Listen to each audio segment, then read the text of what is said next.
Alright, there we are. Hello everybody. We're in this a little quickly.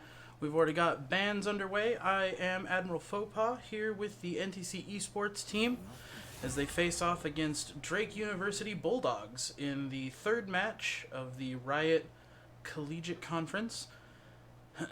Like I said, we're getting started off a little early here, so NTC has already rolled out their three bands of Elise, Anivia, and Leona. Meanwhile, Drake University has decided to take Rel, Rengar, and Swain out of the game today. We'll get the first couple picks underway here. Hope everybody's having a fantastic Saturday. I am, of course, here solo, unlike usual. Normally I've got one of my co-casters with me, but today I'm accompanied by my Twitch stream. Check it out.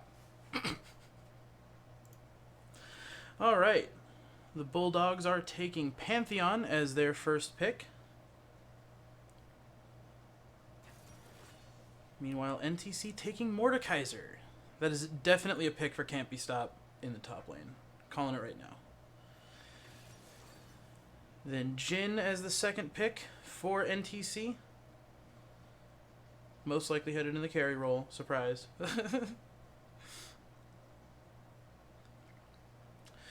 If you are newer to League of Legends or new to MOBAs just in general, kind of the general pacing of these games once we get started is it's kind of a lot of hurry up and wait for a little bit. So you got all these timers and stuff as you go through your picks and bans, and then once you get in, the first minute and a half is actually just waiting for the game to start. It's the pregame. Sometimes there will be a fight that happens there, usually not. Both teams usually kind of just stay on their own side and wait for things to get ready. And then for the first 5 to 7 minutes or so, it'll just be the players in their various lanes trying to last hit the little minions that walk into lane to get gold, and then being near anything that dies will give them experience. That will help them get items and skills, respectively, that they can use to then push against the enemy structures and win. That's a general kind of frame of how this game is paced out. We've got the Bulldogs taking Xayah and Victor as picks 2 and 3. Ooh, as we see an Airbender Classic with Annie on NTC's third pick. We're going now into the second round of bans.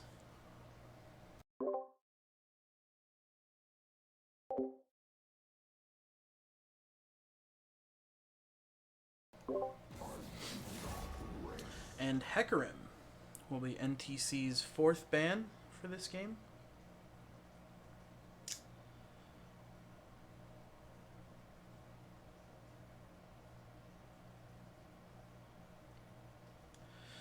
So, the keen-eyed of you who've maybe been here before will recognize that we're using the same kind of different lineup that we had last week. Instead of Queen Shyvana being on ADC, he is now in the jungle, and Can't Be Stopped is back. I don't know what the reasoning is for the roster changes. I know that there was one issue with one player not being able to be a starter because of like credits or something like that. So it may be something involved with that. I'm not sure, but yeah, that's why the lineup has looked a little differently recently. It's just because the NTC team is now a 6-person roster instead of 5, and so they mix it around a little bit. Final bans here for both teams will be Hecarim and Udyr for NTC, Nidalee and Nami for the Bulldogs, Drake University.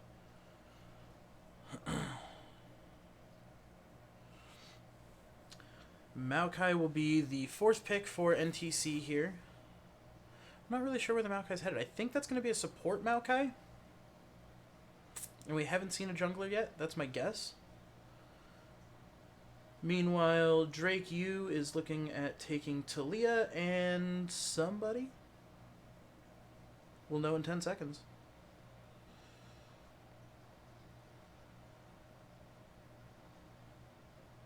Really thinking about it? Down to the wire. Are they going to not be able to pick? They pick a Garen. Alrighty. So, Victor mid, Xayah Pantheon bot. Oh, that's dirty. Talia jungle, Garen top. That's my guess for Drake U. We'll see if that turns out to be true or not. On NTC side, we see the Olaf coming in as their 5th pick. Absolutely a jungler. Here comes the character switches. We'll see if I'm right.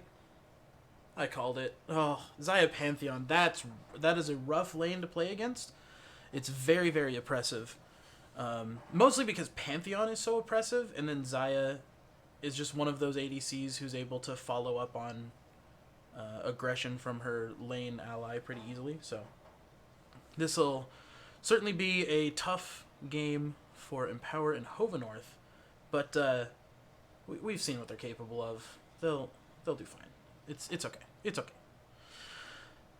As for getting the game kicked off here, there'll be this little bit of a counter here as the teams finalize their choices before getting into the game, and then we will actually be put on a brief spectator delay while we wait for their game to get a little bit ahead of ours. That way there's no like spectating shenanigans going on.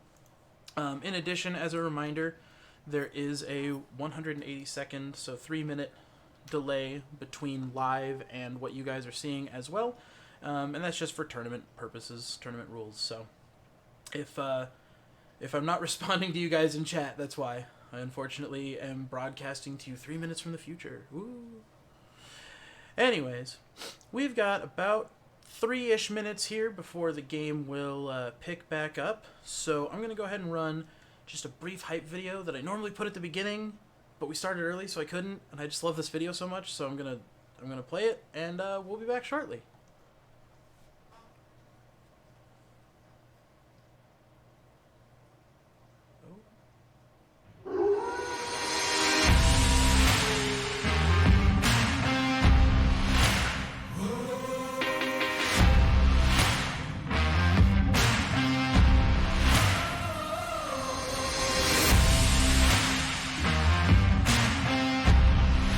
Bubbles, the hero Sombra starting a brutal attacking spree. Master Bubbles takes out the Junkrat, faces Reinhardt and takes him out! Fox's Wrecking Ball activates his Grappling Claw, releases for his attack, and oh my goodness, he sends him flying out of the arena!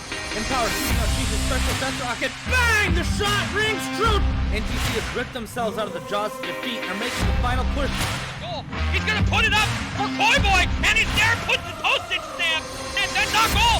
And Flash scores the opening goal, game number 1 for Rohan with a second attempt, puts it in the back of the net.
Summoner's Rift. 30 seconds until minions spawn.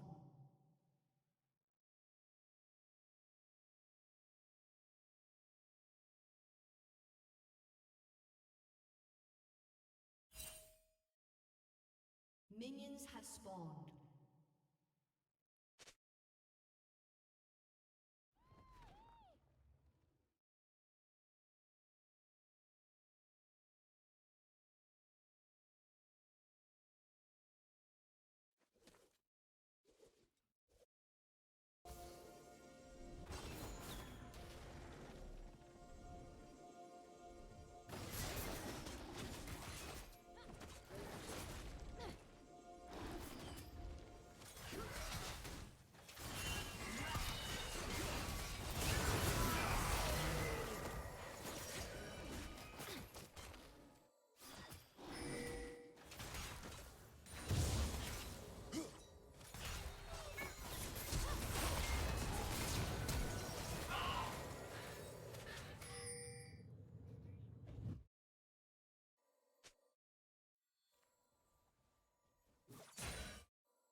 Oh, I have been muted. I apologize, folks.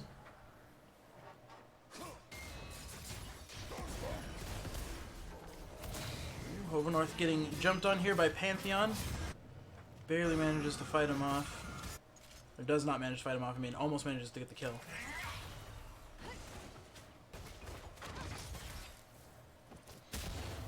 Power now in a rough place, trying to bait these two back into Queen Shyvana to potentially follow up on this. There we go. Queen Shyvana now able to engage onto Victor. That flash comes in to just barely get him out of harm's way.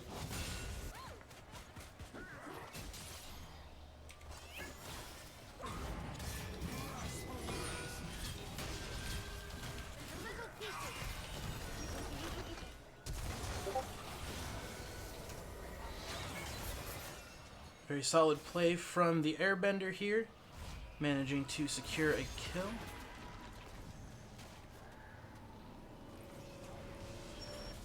NTC still falling a little bit farther behind in this gold lead.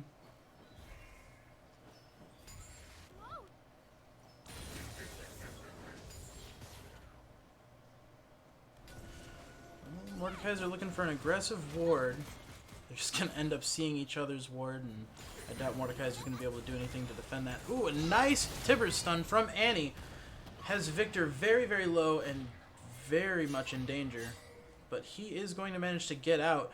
Pantheon now engaging on Annie in mid lane, trying everything she can to keep him off. She has her stun ready. She manages to get it off, and he is down.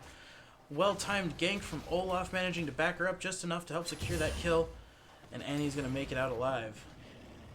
Fantastic play for NTC. They need more of those, and as many of those as they can get, because the more people they have participating in on a kill gets them more support gold, which helps the team as a whole instead of whoever gets the kill specifically. And that is how you build an econ when you are behind.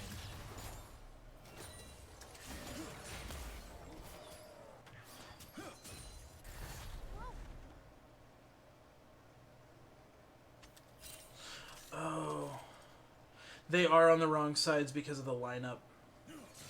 That is fair.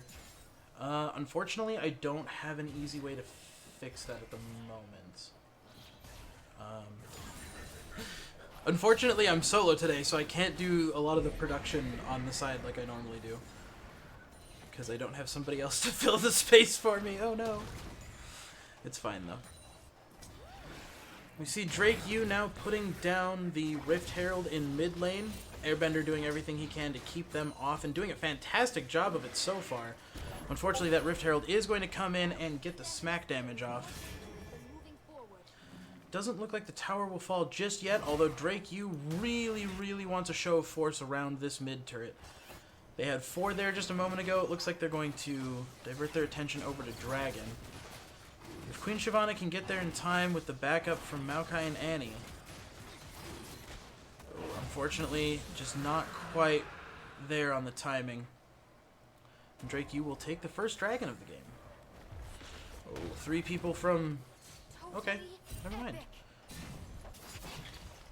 I think that Talia might have mispressed that ulti.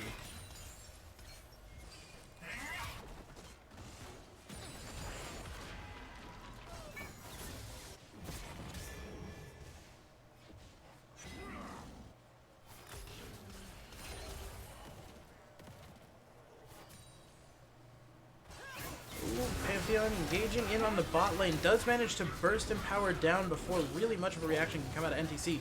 Thankfully, Queen Shyvana is there to follow up, and that will be a 2-for-1 in favor of NTC out of the bot lane. Nice value switch.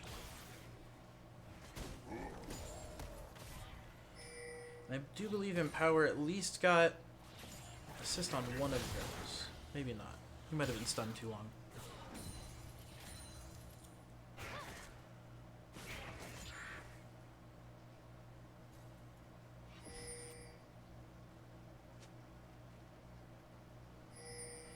Talia now roaming down bot. NTC trying to make something happen as far as finding somebody to catch off guard here and try to get a gank. And Power now in the mid lane, ready to back up Annie as the ulti from Victor comes through. Airbender managing to get away and stay safe. Although Pantheon is out for blood, he comes in with a very aggressive flash. Full comboing her under tower, just disrespectful. Respect for the play, though. NTC following up, managing to get the kill on the Pantheon. Oh, a nice solid root from Hovenorth is going to make sure that Victor can't escape. And he is going to go down as well. NTC showing a lot of life here as we're coming into the mid-game-ish section of the game. This is where the laning priority and trying to stay in your lanes and get the minions and push the towers and such, it starts to become less important. And trying to find these, you know, off-balance fights, the 2v1s, 3v1s, etc., in your favor, and getting those kills is what the mid-game is really all about. And so far, NTC is doing a very good job of trying to recover some of this lost ground.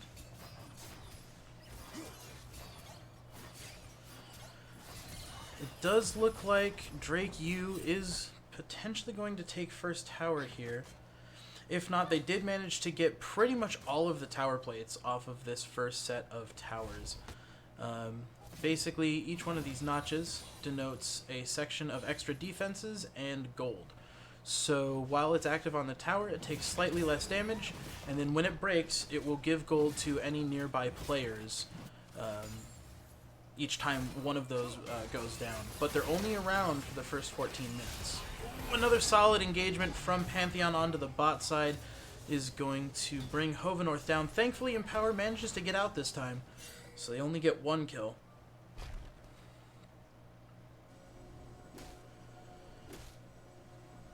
The important thing to remember about those tower plates is once those plates are gone, that gold can't be gained in any way. You can't just like farm that back at some point. So that is just gold that NTC is permanently behind on.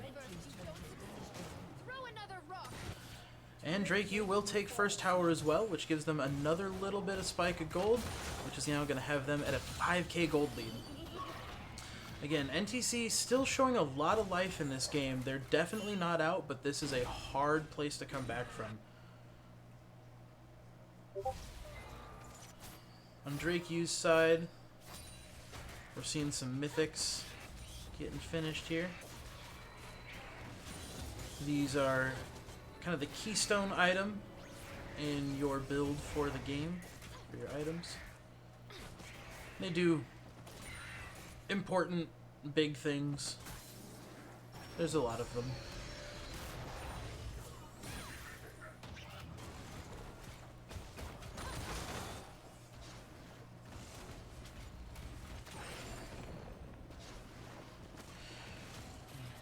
Looks like NTC might be trying to get some vision on this dragon. It's going to be up very shortly here. Just realized I don't have my ejector timers on. Alright, dragon is now up.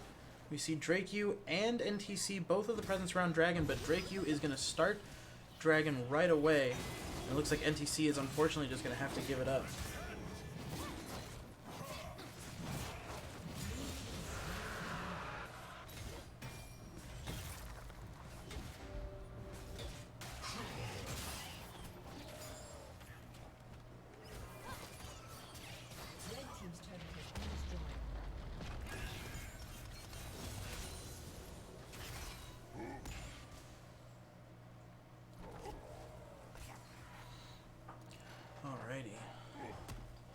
Might be a little bit of an addition to our little fun party going on here. I might have found a temporary co-caster. Which will hopefully allow me to do a few things just to make the stream a little bit more enjoyable. NTC prepping to try and contest this Rift Herald here. It's now very low as NTC is coming in from both sides. They managed to lock down the Pantheon. And as we've seen in a lot of these fights, he's been really, really impactful in turning these fights for Drake U. NTC fighting with all they got. The fight's still not quite over yet, but Talia is very much running scared as NTC follows up to finish her off as well. That is a 2 for 4 in favor of NTC and a free, easy Herald.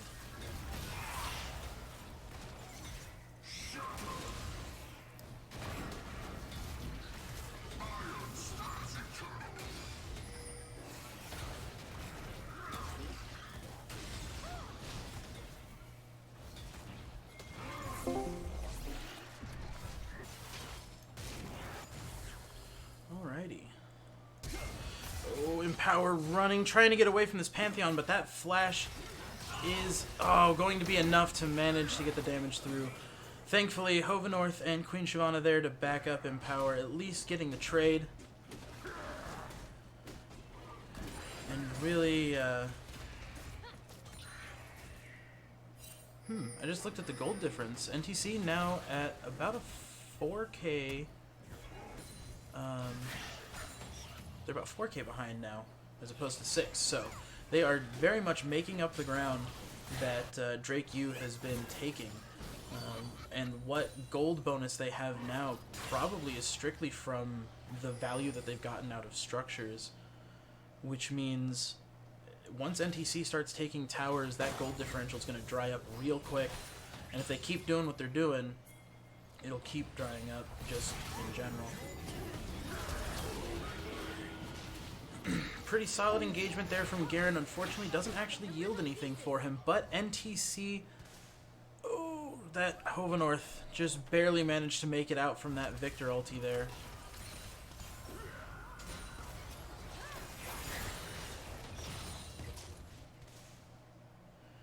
Looks like Drake U is gonna take that and leave. Not gonna try and overstay their welcome here.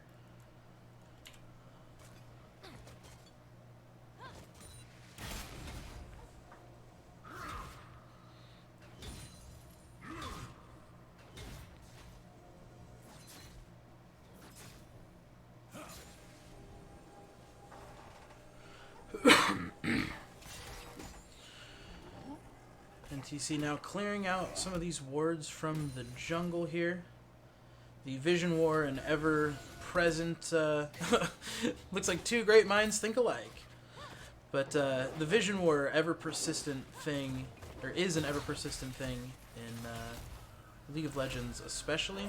Not every game has wards, but being able to see where your enemy is without them realizing it, or even if they do realize it, but being able to see where they are gives you so much power in determining how any given fight is going to play out. So making sure that you are also getting meaningful vision for your team while denying your opponent's meaningful vision is a very persistent and very important part of every single game.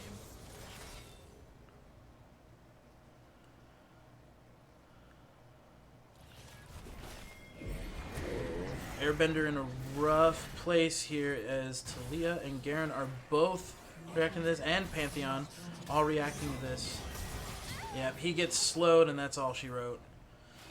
That being said, though, Herald does manage to get the tower, so in a way, worth.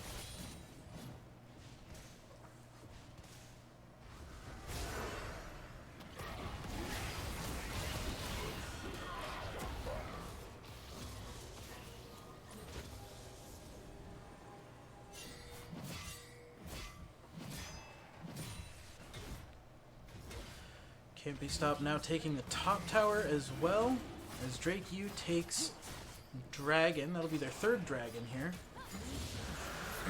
This is going to put NTC in a very rough place going forward, because they need to make sure that they get every single Dragon from here on out, because as soon as you get that fourth Dragon, it will kind of lock off those elemental dragons from spawning anymore, and it'll instead spawn an Elder Dragon. And that when you kill the Elder Dragon, he gives you a buff that specifically enhances those elemental effects. Very nice footwork from Empower. Is going to dodge that Pantheon Spear and keep him... I think, honestly, that probably would have killed him if it hit him. So, very nice sidestep. Also, I have with me now Vinny Vicendicos. Hello, I am here. He's going to be joining me for the rest of our little excursion here. Give me 1 second while I give you some actual feed on the game. So you can see what I'm I see. currently spectating in the League client. Is that enough, or is that not the right time? That might work. You might end up a little bit ahead of me, though, because I had some weird lag going on before that I never corrected for. Okay, what game time do you have? 21:35. Okay, I'm actually behind you. Oh, okay. Alright, lots of vision going down and around Baron, while Annie's fighting off Victor in the bot lane. Just barely he manages to get away. Can't be stopped using his ulti to try and finish off Pantheon in a 1v1, but Pantheon manages to overpower him. Queen Shyvana now in a rough place, trying to bait some of Drake U back into NTC. Shyvana now very, very low. As she goes down, Hovenorth now trying to get out as well. Empowered just barely trying to stay alive. He's not going to be able to either. And that's going to be a triple kill for Drake U. Rough. Fortunate that they couldn't get one pick out of all that. Yeah, that Pantheon got really, really low. That Victor got very low. And Victor's still on the bot side with Annie, so that might still yield something decent for NTC out of all this. But it does look like Drake U is going to take the top and mid tower here. Maybe not the top tower, definitely the mid tower. Oh, yeah. Still working on... Oh, no! That's unfortunate. The stun from Victor locked Annie in place long enough for Pantheon to be able to finish it with the ult. That is unfortunate. Airbender managed to chase down that kill, but paid for it. Yeah, yeah. NTC here working at that, clearing the enemy vision that I was mentioning before in the whole vision war conversation. But, man, Drake U has plenty of vision in and around Baron Pit. I would not be surprised if their plan is to maybe attempt a Baron pretty quickly here, or at least bait NTC into thinking they're doing Baron to pick a fight. And with that 7k gold lead, they're in a good position to force a fight here. Confident that they can do well in it. Yeah, absolutely.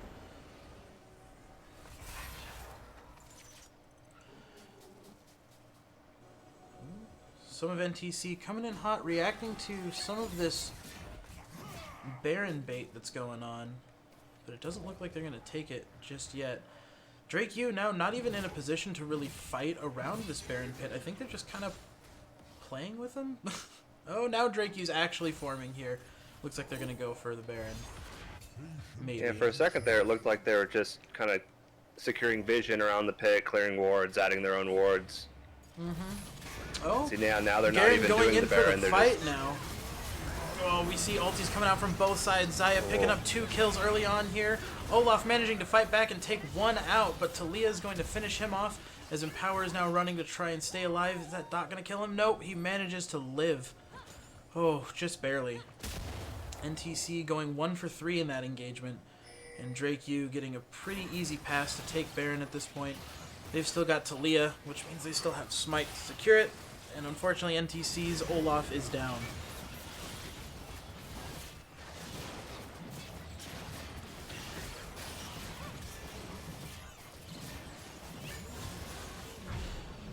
Alright, so that's Baron down for Drake U. That'll give them a nice buff that improves minions that they're staying. And we do have a Mountain Drake that just spawned. It looks like Drake U is on their way to secure that as well. Airbender trying to buy some Soul. time. I don't know if it's going to pay off, though. Drake U managing to start Dragon pretty quickly there using Pantheon.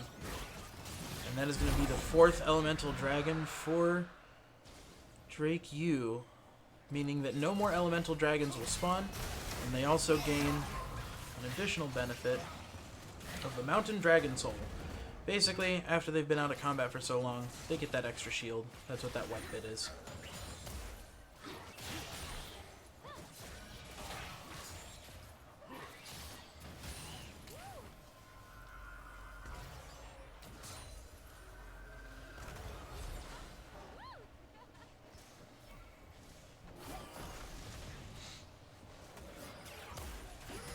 Looks like we're going to be seeing 2 split pushes here with three of Drake U in the mid lane, and then we got Garen on the bottom and Pantheon on top, trying to shove all 3 lanes down at once. Mm-hmm.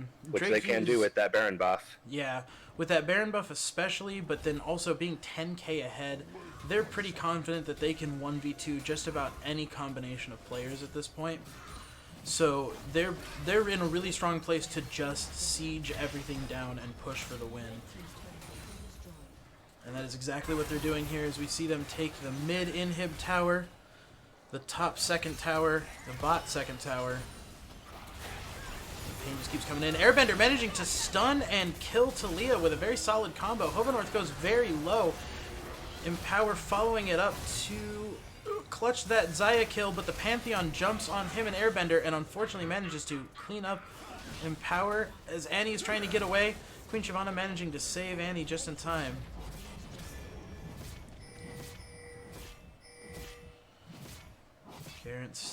Garen's still bot lane, trying to get this inhib. Unfortunately, can't be stopped. Really can't do anything to stop that. But NTC managing to stave off the siege for now. They've got 1 inhib down and only 1 inhib tower still standing. This puts them in a very rough position because now in the bot lane, Drake U has these guys spawning, which are just very, very powerful minions that on their own can pretty much handle multiple waves. So those will be coming out now in bot lane and requires constant attention from NTC for the next several minutes before that inhibitor will come back up. Why did my scoreboard go away? There we go.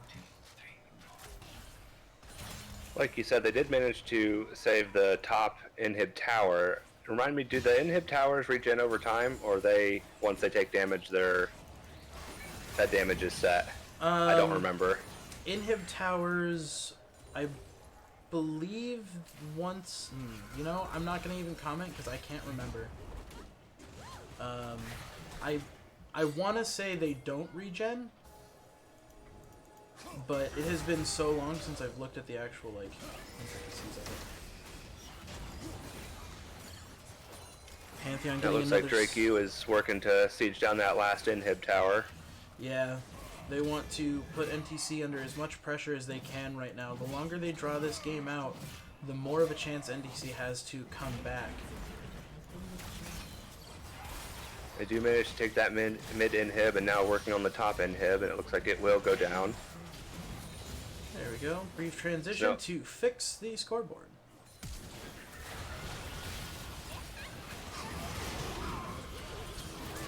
Now all 3 inhibs are down, which means each of those super minion waves will spawn an additional super minion, which is very difficult to deal with.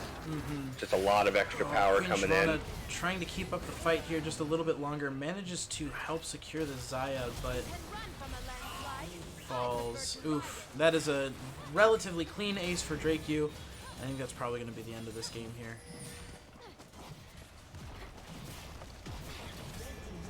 Yeah, GG's coming out from both sides. Yep, with 20 seconds to go on that death timer when they're sieging the Nexus towers. It's not much you can do in that position. Yeah, not really. But, you know, it is what it is. Alright. Let's go ahead and bring that back over to this one. Alright, so that's the end of game 1 then. I will get some things adjusted here so that we can at least have Vinny represented a little bit. I don't know. Do you want to be represented? I can put your webcam up. Unfortunately, I don't have a webcam currently. Oh, well, then I guess we'll still be halfway co-casted by my Twitch channel. Check it out. Yeah, my webcam is in storage somewhere, and I have not found it yet. Ooh. All right. So I think it's probably in my storage unit that I don't have access to at the moment. Yeah. So looking at the post-game stats here for damage dealt to champions, it looks like 4 members of Drake U were over the Airbender, who was NTC's highest damager at least to champions that game. So kind of very indicative of that snowball that we saw forming in the early game. NTC kind of just gave up a little bit too much in that early game. They couldn't quite make it back in front, and then that snowball kept rolling, and boy howdy, once it gets to a certain point, it's so hard to stop. So, fantastic game from both sides, though, and we've still got a game 2 for sure that'll be happening here hopefully shortly. In fact, there's the invite. So we'll go ahead and get into this lobby. Get everything situated so we can get on to game 2. Looks like the teams will be on the same sides as before, so I don't have to adjust the scoreboard again. I was afraid that was going to happen. They're going to swap sides on me as soon as I fix it. Yep. Thankfully, it's not... I don't know. Some people at like the highest levels are able to identify the difference between playing on the two sides, because believe it or not, there is. But it's such a small, nuanced, itty-bitty, like, fraction of relevance that it's really hard to ever pinpoint it down. It's one of those things that you can only see in statistics. And the actual, like, game-to-game outcome is very, very small. Yeah, I personally, when in my playing experience, I feel like I play worse on I guess I don't know what the names of the sides are. I guess the northeast side, top right side. Like, I feel like I play worse on that side, which I think backs up the statistics. It does. But, like, I haven't looked at the statistics to know what size of effect that is. I think it's like something like a 0.4 or a 0.8 difference. But statistically speaking, all things equal, if you are on blue side, you will win. If you are on red side, you will lose. But again, that's assuming all things equal in a game with about 1.5 billion moving parts. So you're never going to have everything equal. And at the higher levels of play, it becomes like there's no difference. Like, yeah, usually because they've learned to compensate for that, but there are some pros that even will remark how much different they have, like, not necessarily different they have to play, but how much more aware of certain things they have to be on red side. Mostly, if I remember correctly, it comes down to the UI position. Something about the UI position messes with that layout in particular. And something with aiming. So, like, I wonder if there's a statistic out there to see the number of skill shots landed on red versus blue side during the first 12 minutes. Because after 12 minutes, it kind of becomes irrelevant. Everybody's wandering the map too much. The laning phase has kind of ended. So I wonder if that statistic exists. Because I've always heard it's an aiming thing to be on red side. Now I'm curious. I doubt that's anything that we could ever see.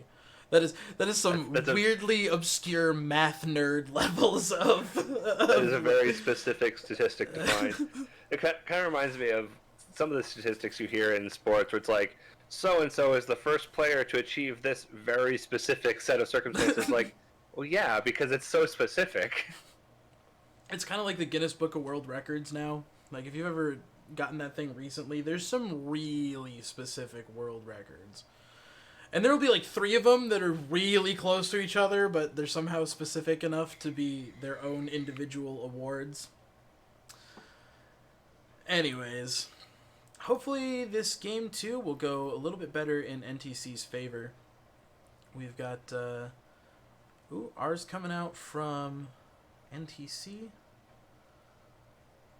We'll see if we get some R's coming out. There it is. We've got R's coming out from Drake U. Go ahead and do this one. Alrighty. That reminds me, I need to... So Rel comes in as the first ban for Drake U.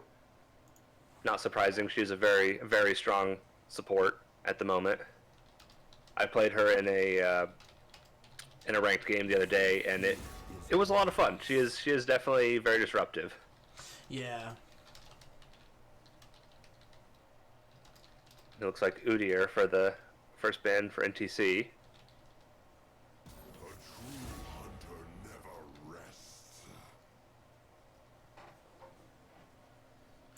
Okay. We have Rengar coming in as the second ban for Drake, and then Pantheon as the second ban for NTC. They don't want to deal with that Yeah. jump stun, avoid damage combo. Yeah, that Pantheon was incredibly oppressive last game, and very much a kingpin for a lot of those early plays that really turned the tide. So it'll be interesting to see if they change up their lineup in any way, or if they're just going to call that Pantheon ban good enough. That being said, Drake U, they know which heroes they don't want to play against, and they once again banned out Rel, Rengar, and Swain.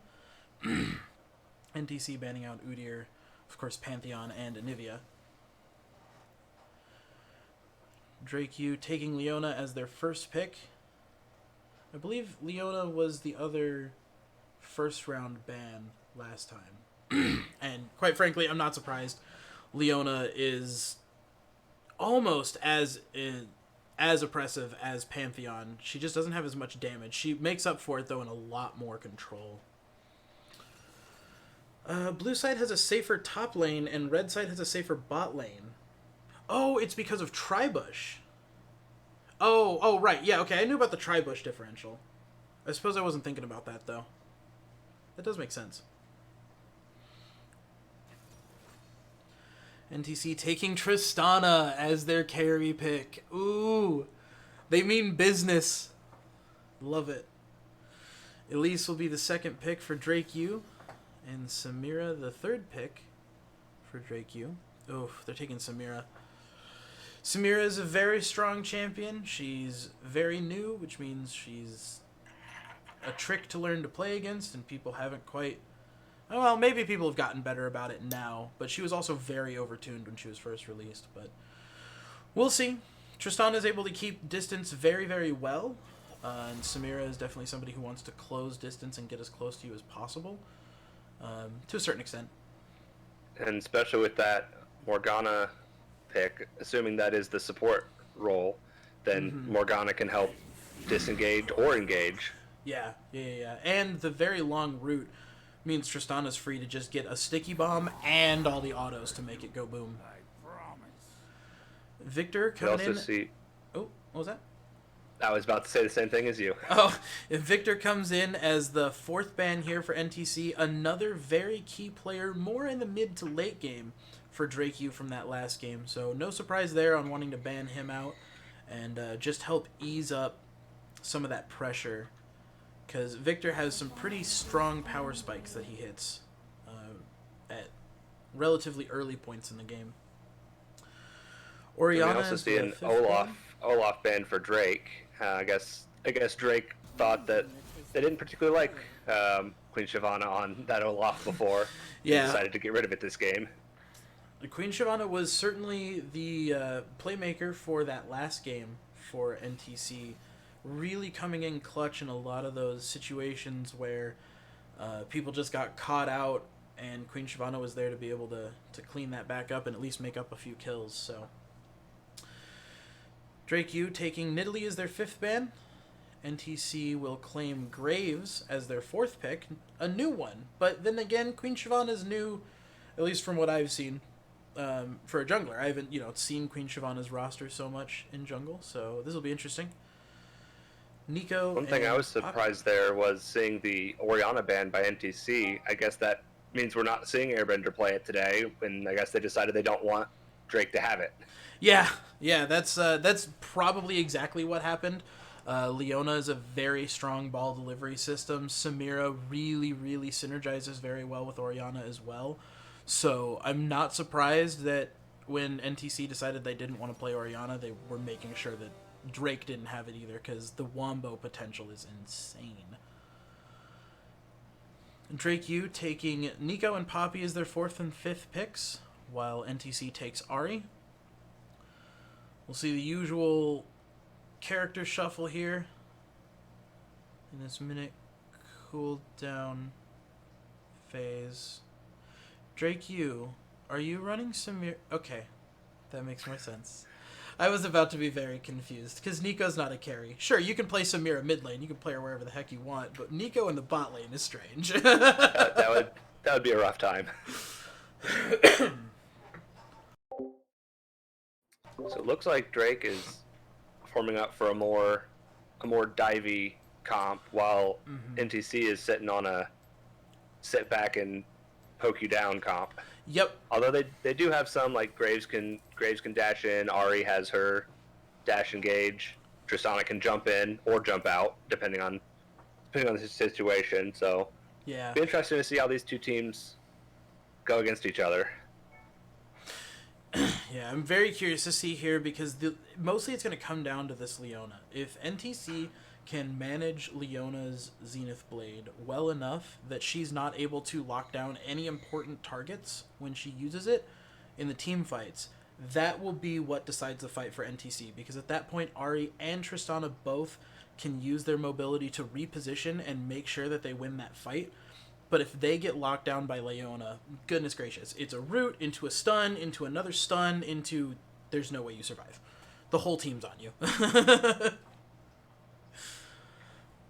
But yeah, Leona is actually the only character I have Mastery 7 with, so I'm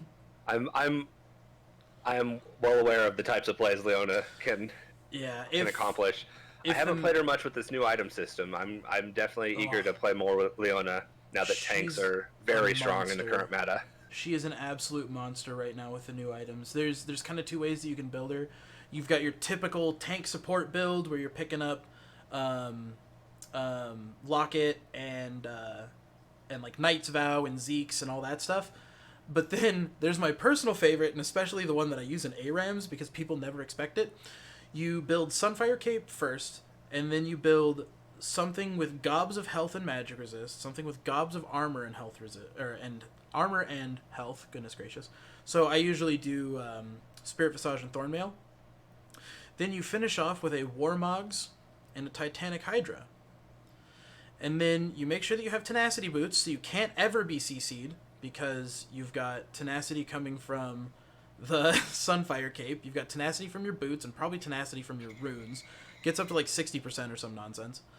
And then your autos hit like for a ton, because you have a big pool of health that Titanic Hydra pulls from. And then just existing near people does a ton of damage to them because of Sunfire also scaling off of health. And then you're also super chunky, so you just don't die. It's great. It's super good in ARAMs. I don't know how effective it would be in Summoner's Rift, because it's very much a solo Leona kind of play, and that's not really what Leona does in a team sense, but it's still fun, and you do so much damage. I mean, with all those resistances, though, I think it could work. Oh, it does. It does. As somebody who has gone, like, I don't know, 23-7 in an ARAM with that build, and definitely had most damage in game by, like, several thousand, it was ridiculous. Alright, so the spectator delay is over here. We'll be getting into the game itself now. Getting into that wonderful loading screen. I'll just take a brief moment here to mention that if you're in the central Wisconsin area or looking to move to the central Wisconsin area and you need some higher education, look at NTC. I'm an alum from NTC. I got my surgical technology certification there, and it was a fantastic time. I got very involved in a lot of the student programs and stuff, and I would genuinely highly recommend it. You know, they've obviously got a League of Legends esports team, so if that's ever been your speed, that's certainly something that you can pursue with NTC. But we also have a Rocket League team and a Overwatch team. And occasionally some Super Smash Brothers tournaments thrown in for flavor. Alright, so we'll go ahead and... Oh, what is going on? Oh, because I didn't put it on actual live gameplay. Fun lag. There we go. Ooh. Leona getting spotted out there. Yeah, nice nice root from Hovenorth. Getting a little bit of damage in, but Leona's just going to recall and heal that back up before this fight actually starts. It looked like we might have seen a 5-man invade of NTC's jungle, but Leona getting spotted out there kind of kills that plan. Which is a very smart call on their part, because they didn't know what was in NTC's jungle. They didn't have any way of seeing that it was just Morgana. But boy howdy, getting rooted like that and then followed up on by a Graves and an Ahri at level 1, you kind of just give up first blood. And then also you lose the surprise advantage too.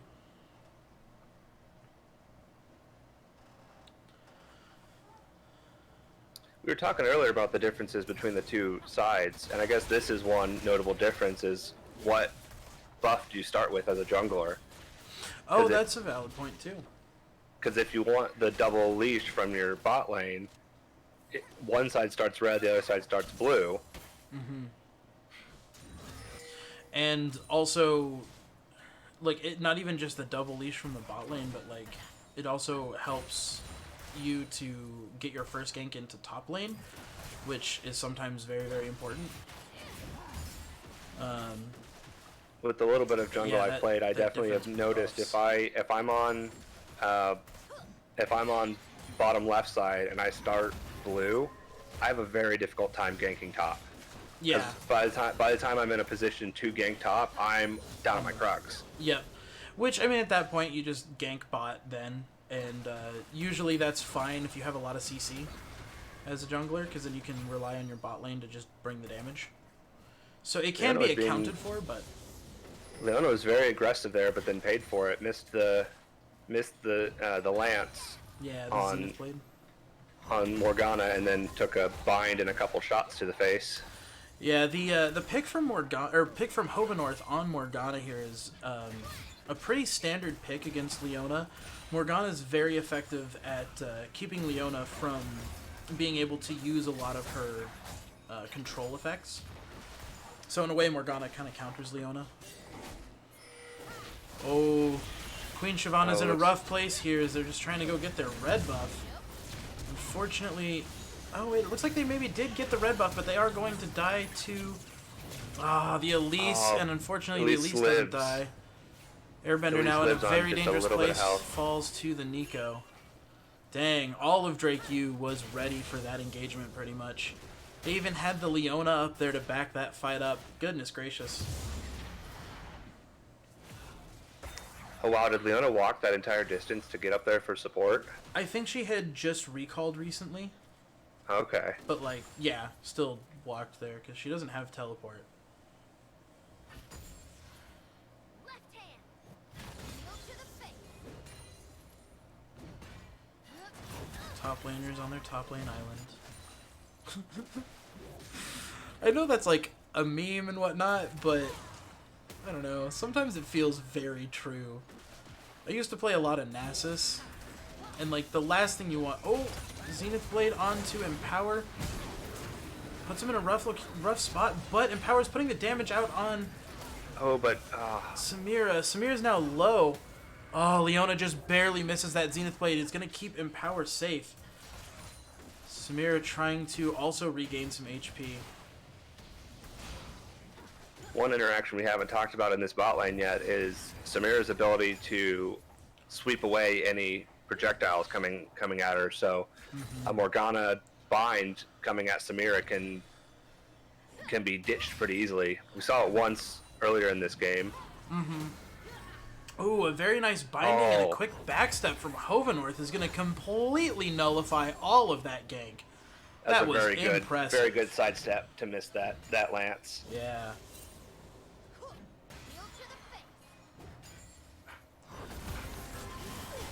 Ooh, Campy Stop looking to get aggressive on Poppy, but that's just a rough place to be.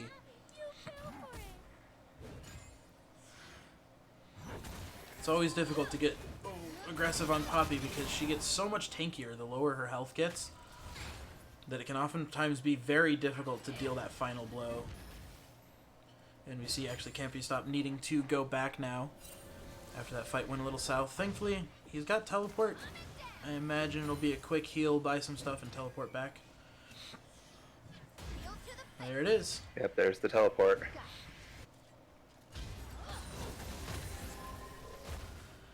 Lots of juicy minions for Ornn to clean up here. We do see Graves on his Raptors at the moment in the neighborhood of mid lane while Nico is pushing that tower. If Airbender can get 6 here while Graves is still in position, this might be a clean, easy kill for NTC. Although we do see Elise also in that same neighborhood, so Ari now this looking could to be get a aggressive, gank but with a Nico's counter gonna see gank. it. Yeah, Elise now waiting in the wings, trying to follow up on this as Queen Shyvana takes out that ward. Oh, Elise reads the Graves coming in and is getting her full combo off while Nico combos onto Ari. Ari goes down, but it looks like Graves is going to survive. At least it's only one death. Meanwhile, on bot lane, Leona exerting all that control pressure onto Empower there. Almost managing to get a kill, but thankfully Empower was able to get out. We're coming into just about 7 minutes here. NTC is down only 1.5k compared to last game where it was closer to 3k at this point. 3 or 4k. So we will see some, at least one turret plate go down on this bot side. It's a little bit of a gold spike for Drake U here.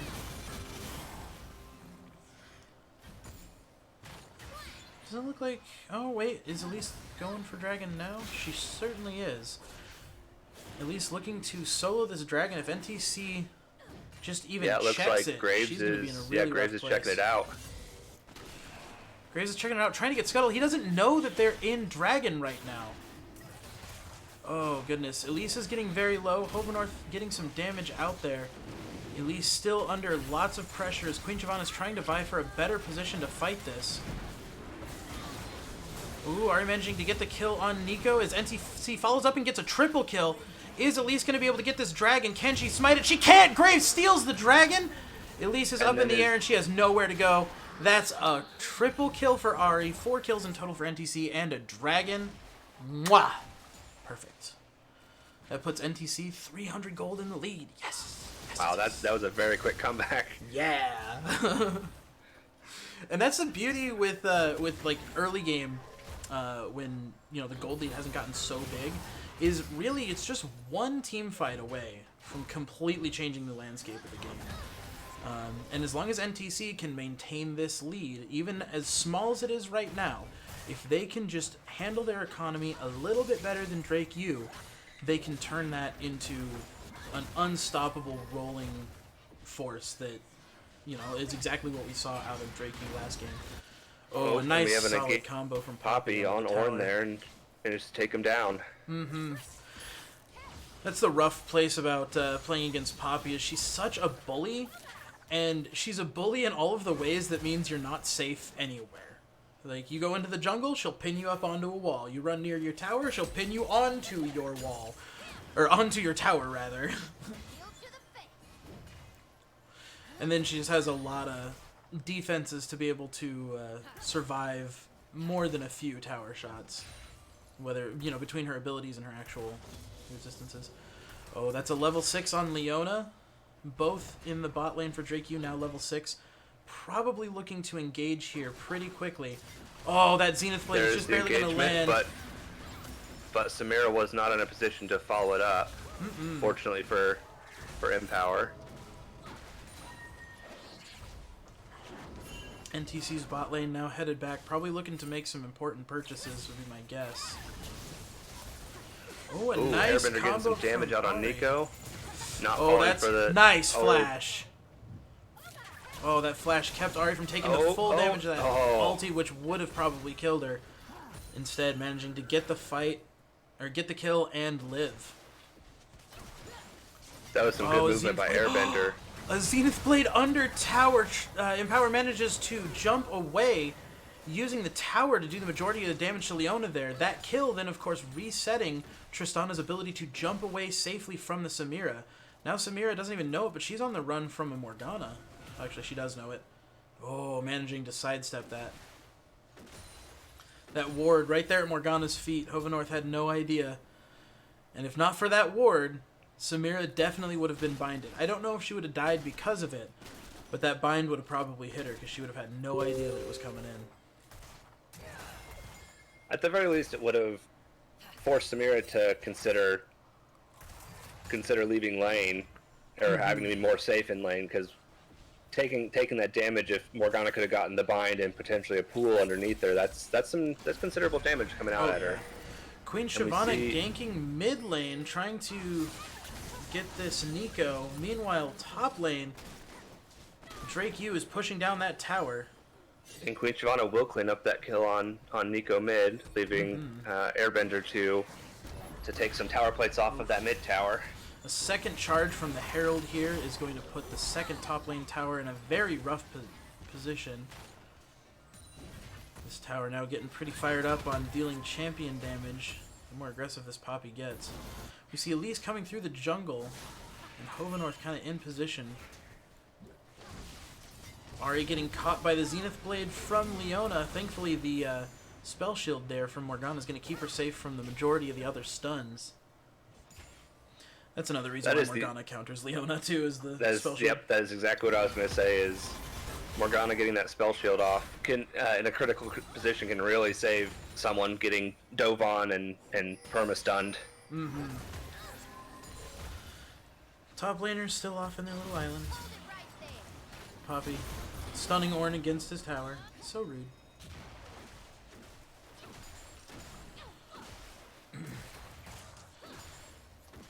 We've seen that Poppy is perfectly fine with stunning Ornn against his tower, taking a couple tower shots for it, and kind of trading some damage. Oh, So Nico getting kinda caught in the place here.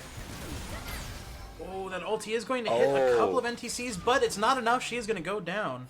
That sticky bomb from Tristana. Yeah, and that ult from Tristana as well to blast the Nico out of range of a couple of NTC players. If nothing else, it did save Empower. It was the right idea to try and save the others. Unfortunately, it just didn't knock her far enough. But Empower definitely kept himself safe to be able to follow up on that Nico if it had been needed. Thankfully, it wasn't. Sticky Bomb just handled it. And NTC is going to take a second dragon. Looks like we'll have Inferno Drakes the rest of the way. So some of you last game may have noticed that the map kind of changed a little bit once that second dragon was taken and that big, Declaration of Earth dragon appeared. I don't know why I'm gesturing my screen, you can't see me. But yeah, when the second dragon has fallen, every elemental dragon after that will be the same one. So now every elemental dragon that spawns will be Inferno, and that will also change the map in one of 4 ways depending on the elemental dragon that is assigned to the map. So in this one, we see some of the walls have disappeared around some of these buffs, allowing more movement through the jungle a little bit easier. Last game, we actually saw more walls show up in the jungle. If you happen to notice that, then good on you. Keen eyes. And the other options that we haven't seen are the Cloud Drake, which will put some wind corridors in the jungle, which increase move speed when you're in the jungle. And then Ocean Drake, I'm not actually sure, is that one increases movement speed along the river? That one creates all the extra bushes. Oh, that's right. All those extra bushes in the jungle, including inside Dragon Pit. Another solid dodge from Airbender, just avoiding the Nico ult every time.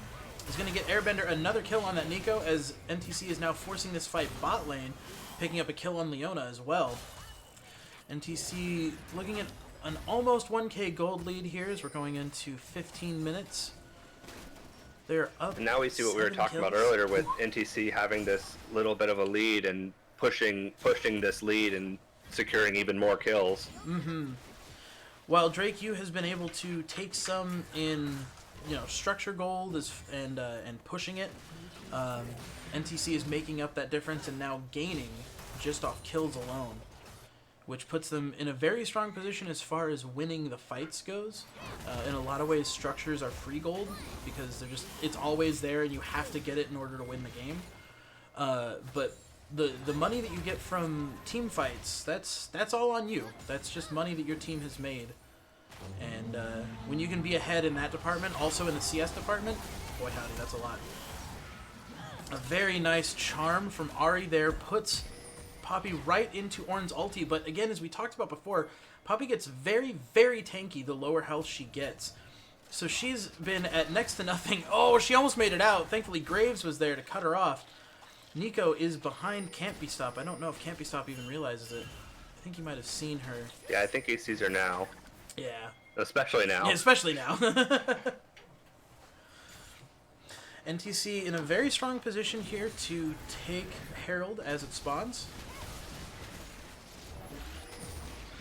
That'll give NTC a very powerful summonable creature that they can put into one of the lanes. And it'll just push. We've seen it coming from Drake U a couple of times, that giant bug thing that it looks like right now. And it just hits towers and does a lot of damage. Oh, a solid ulti from Queen Shyvana over the wall. Finishes off Elise. That was great. Yeah, after Elise flashed to get away, and thought it looked like she was going to get away, but then that shot from Queen Shyvana to finish off the Elise. That was fantastic. Leona and Samira now in the mid lane next to Empower and Hovanorth.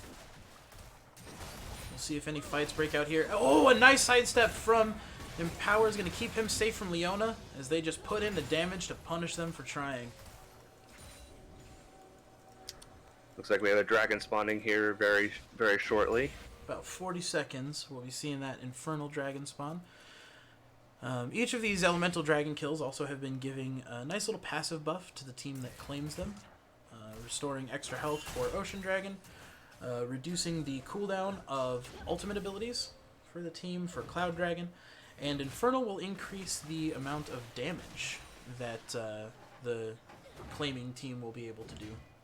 So it looks like Drake is in a good position around this dragon pit at the moment, but NTC is contesting it, clearing out some vision in the river bushes. Ooh, NTC spotting out all of Drake U. They know exactly where they're at and how to approach this fight, but unfortunately NTC's not in a position to be able to fight it. Hovanorth manages to get some CC off onto Leona, using her shield to save herself. A nice distraction from Airbender is going to pull the heat away, and it looks like both of them are now in a pretty safe spot. Can't Be Stopped now in position to actually back up his team as NTC tries to initiate here. Poppy managing to get a knock-up to keep him from following up on his own ulti. That is rough. Ooh, a whiffed ult from Leona, followed up by a Nico ult that only hits Orianna. The rest of NTC is still up, but the Samira ult comes out. Empower now looking to try and finish some people off, only manages to get 2. Thankfully, Graves is still up. Graves is still doing work alongside Ornn. They're trying their best. This Elise is getting low. In fact, all of Drake U is getting low. That goes down Poppy. Ornn goes down. Can Queen Shyvana pull off the 2v1? The Elise is so low. The Elise goes down. Nico looking to follow up on this fight. Queen Shyvana is so low. And there's the auto to finish her off.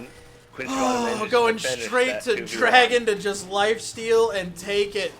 What a flex. Oh, that was incredible. And Queen Shyvana doesn't know it, but there is a vision or there is a ward in that bush that Drake can see exactly what Queen Shyvana is doing. That's so but good. But they're not going to be able to respond to it. Nope. And Queen Shyvana is now full health after being at actual single digits.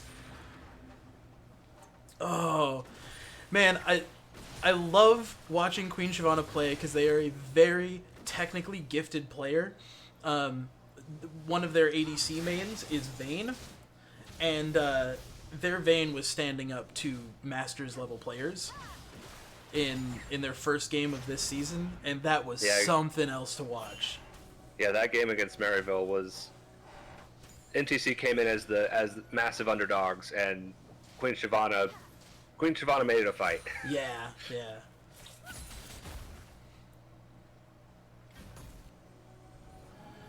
Oh, Queen Shyvana in the jungle, able to kind of find this Leona alone, but I don't think Queen Shyvana necessarily realizes it. Is Ari's Ignite going to be enough to finish off the Elise? It is! Ari managing to get the kill on the Elise means she can easily keep pushing top without much issue. But there is Looks like both top lane champions are now duking it out in the bottom lane. Once again, top laners in their own little island. Oh, Leona managing to get that Zenith Blade, but Morgana using her spell shield to actually save herself from the controlling effects. Queen Shyvana coming in behind Drake Yu, trying to surprise him. Unfortunately, it doesn't quite work out in his favor. He goes down, Hovenorth goes down, and power is very low, and just trying to make it away from Drake Yu at this point. Running into what seems like a strange position, but right now Drake Yu has no idea where he's at, and he's going to manage to make it out alive. Drake Yu now collapsing on Airbender here. Oh, using the that little bit of speed boost from Scuttle to stay safe, and then add some poke back to the Poppy. Oh, Poppy flashing over the wall to back up the Nico. As the damage comes out from Ahri, Nico is now in a rough place as Poppy just CCs her, and the damage is enough to finish her off. Yeah, that barrier from Poppy to prevent Ahri from dashing away with her own ult. Really, really strong. Keep you from leaving. So now we're looking. The gold lead has shrunk a little bit for NTC. They're still ahead, but only about 500 at the moment. This game is a very, very close game at this point. Both teams have similar structure gold available to them, and you know, it's really just a difference now of CS and kills. And we definitely see Drake Yu doing very well in the CS department, making sure that they've been getting those last hits on those minions. Thankfully, Queen Shyvana, though, in the jungle, still managing to have 186 creep score by 22.5 minutes. That is impressive for a jungler.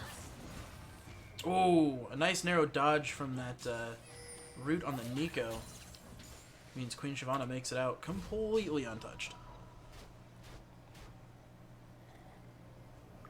So it looks like we're starting to get some Ornn special items. I think I saw in the chat log there. Yeah, I just noticed that Ornn has now upgraded his mythic item basically to just provide some extra stats, and he can do that for the rest of his team as the game progresses.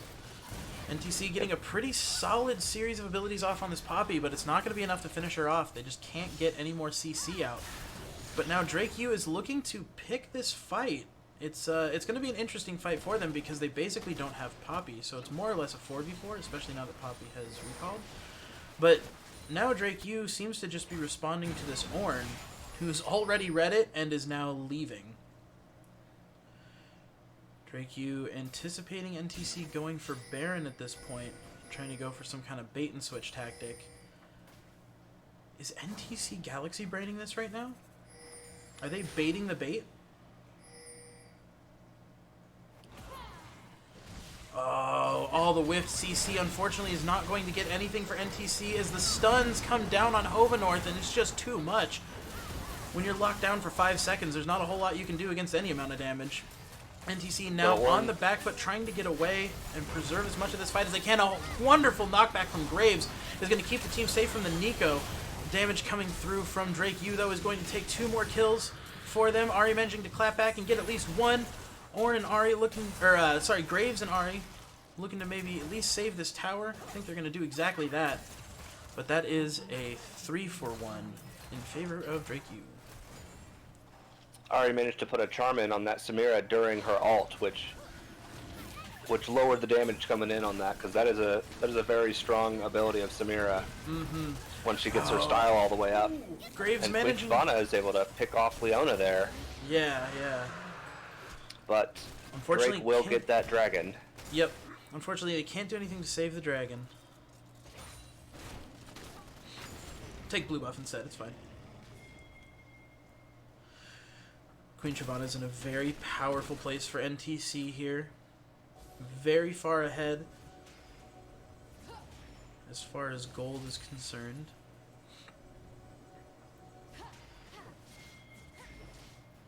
NTC looking to clear out some of this vision from Drake Yu in and around this Baron pit. I don't think they're looking to go for it, but I think they might be trying to just draw them to that side of the map. Maybe it looks open like up more that one ward in that river bush. There we go. Yeah. They didn't manage to clear it with the sweeper, but they do manage to put a pink down to finish it off.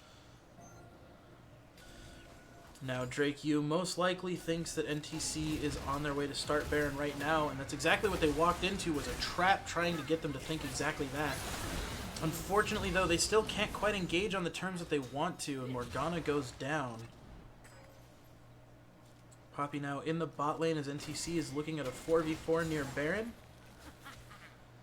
We'll see how this plays out for them. But that Poppy in that side lane is going to need to be dealt with sooner rather than later. Oh, a solid charm from Ahri is going to take Samira immediately out of the fight. A nice knock-up on the Elise is probably going to secure her kill as well. Ahri trying to land the abilities, can't quite get there. There it is. Oh, Follows up with the blast cone. Unfortunately, Elise, when Elise hit that, I'm blanking on what those are called. Blast cone. Blast cone, yeah. Elise hit the blast cone to try to save herself, but brought Ahri with her. Mm-hmm. Not... It was at this moment, Ahri knew. She messed up. So we will see a Baron out of NTC, but Poppy is pushing that bot lane. Mm-hmm. She's already taken one tower, and she's working on the second. I don't think she's going to be able to get through the second, though, as NTC is able to recall very quickly using that Baron buff, and Morgana is now in the region of Poppy. Poppy is now just trying to get away. Hovenorth not going to commit more than they need to this fight. Instead, getting ready for mid lane. It looks like we have another upgraded item for Queen Shyvana. We got the Blood Ward. Yeah, Graves getting some extra attack damage, attack speed, and lifesteal. That's a good place to be. Oh, getting caught out by that Nico, but it's fine. Graves has a lot of durability. He's able to survive most of that damage. Takes out the Nico, but gets CC'd. Is Samira going to have enough to finish this off? She is. Ahri now trying to do what she can to finish off the Samira. That Ignite plus the Zhonya's will keep her safe long enough for the Samira to go down. But Poppy follows up, and now Ahri is in a rough place. She's trying to get away from two of the most dominantly CC-heavy tanks in the game, and it's just not going to be enough. 2 for 2 in that last fight for each team here. NTC potentially looking to maybe exert some pressure in the mid lane here. Drake Yu now reacting to that, hoping to catch this Tristana out, but Empower can make such short work of these towers. It's already gone. Plus they have the Baron buff, which allows their minions to push super duper hard. Oh, Hovenorth and Empower catch out the Elise and make very short work of her, claiming another kill. In addition to that turret, Poppy full-on diving Ornn at this point, and using her immense durability to just not care about the turret.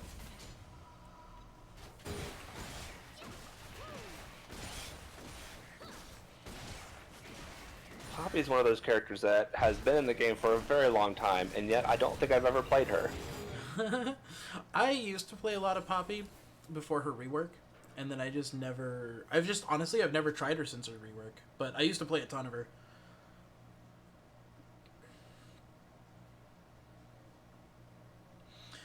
Oh my gosh. Queen Shyvana is almost twice the opposing Elise's CS at this point. That is a huge lead on a single line, like, in a single line.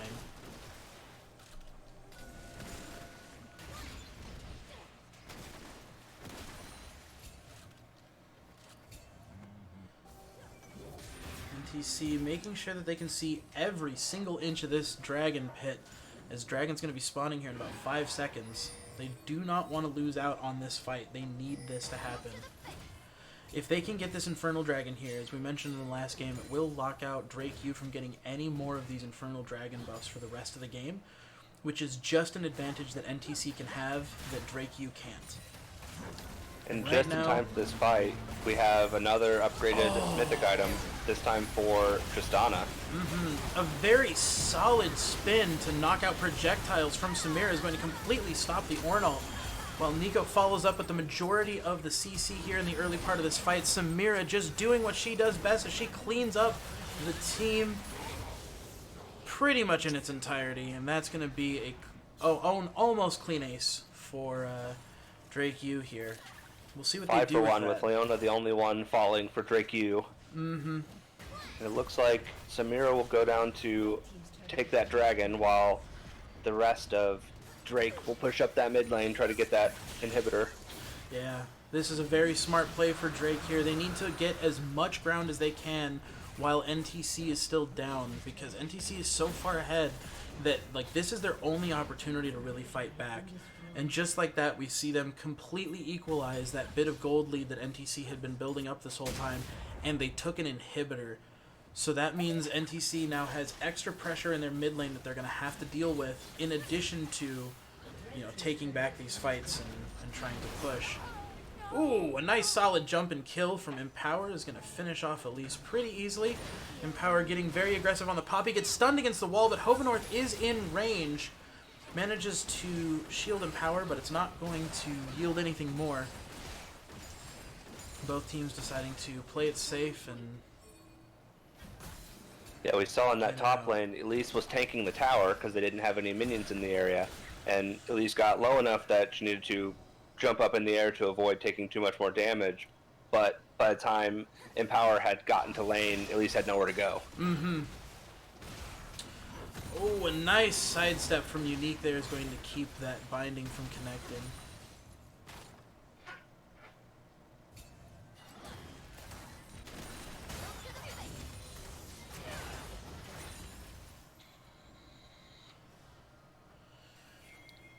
Both teams now kind of in the area of Baron / mid. NTC's got plenty of vision all around Baron Pit here, as Baron's going to be spawning in about 30 seconds.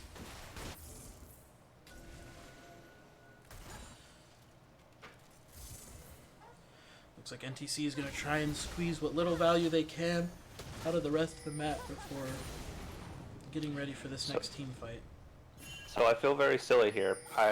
Earlier I noticed Leona had this weird like green glow around her, and I was like, what's that from? And I just now realized, oh, that's showing us that that's actually Nico. I forgot that that Drake had a Nico, so that she can appear as other champs in the game. Poppy stunning Ornn, but now Ornn's just reached a certain level of tankiness where he doesn't really care anymore, and Poppy can't really bully him. It's kind of just a wet noodle fight in the bot lane at this point between the top laners. Meanwhile, the rest of Drake U is at Baron as Empower is trying to get in position to help fight in this next battle here. Both teams vying for some decent positions here, but no engagements yet, as Elise is now in the top lane. Empower, I think, rotating to take Krugs. Probably It appears that both Poppy and Ornn have teleport available in case a fight breaks out here. Yeah, we'll definitely be seeing those here. Leona now securing the very important vision of this bush for Drake U. Now means NTC has no way to see that Drake U has started this Baron. They probably have an idea that it's going on, but they don't know how far it is just yet because they don't have any vision back there. Tristan is in a place where she can auto that ward. Queen Shyvana comes up the wall and manages to smite steal the Baron. Nico trying to clap back with an ulti. Graves doing so much damage, just cleaning up kills as Nico manages to get the Morgana, but it doesn't matter. That is a 4-for-1 in favor of NTC, and they got Baron buff. They're going to try and push this mid lane hard and do exactly to Drake U what we just saw Drake U do to NTC not that long ago. Meanwhile, Ornn here is going to be doing everything he can to keep this Poppy from recalling. All he has to do is do some damage to keep her from getting back to her base to stop the rest of NTC's team. Yep, and we're seeing just that. Ornn following that Poppy, just keeping her from being able to get back to stop this push from NTC as NTC works on these Nexus towers. Yeah, and by killing that tower, that's going to be game? That's going to be game! That is game. Oh. So we see GG's come in from both sides there. Yeah, that final play there with Ornn teleporting into the minion, and then the Poppy teleporting into the tower. It was kind of funny because that tower, when you teleport to a minion, they become invulnerable, and you aren't actually able to finish killing them off, just because teleport would never go off otherwise. Minions are so squishy. If you saw somebody teleporting in, it takes so long, you just kill the minion and be done. But instead, if you teleport to a tower, it's much more durable, and if you were able to make a tower invincible by using teleport, there's a lot of shenanigans that you can do with somebody diving and just using teleport to save the tower. So because... I say all of this because Poppy teleported to the tower, and because she teleported to the tower, NTC destroyed it before that teleport ever went off, effectively wasting it and keeping NTC from having any opposition in those last few seconds. Not that it would have mattered, they pretty much had that Nexus in the bag, but it was just an interesting little interaction there. Orin's was always guaranteed to go off because of his targeting, and Poppy's, while usually will go off, can be cancelled. So keep that in mind if you're ever playing, especially top lane, because top lane tends to run teleport all the time. But it looks like we're not going to be able to see stats here. That's unfortunate. I was genuinely curious on some of those people's damage numbers. But we'll be getting into a game 3 then. So that's awesome and exciting. A game 3 at an hour and a half in. That's actually kind of surprising. Normally we're at like 2 hours after 2 games. So these have been quick games too, which is also fun. I love that that group you have for in your friends list, Mafwans. Yeah, there's everybody on my friends list, and then there's the people that I actually have some connection to. These are just randos.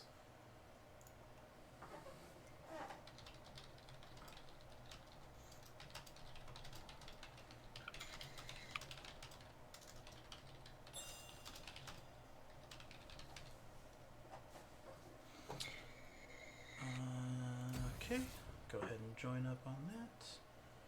Get over here. And they're changing sides.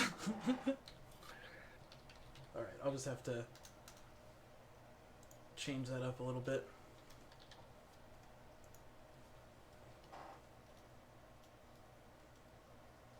So how does that work in these games? Is it the winner of the previous game decides what side they want to play on, or do they agree beforehand? You know, I'm not sure. I know there's a rule for it. I just genuinely don't know. But that is a good question. I'll have to look through the rule book and see if I can find anything on that. Because I do have the rule book, or at least the...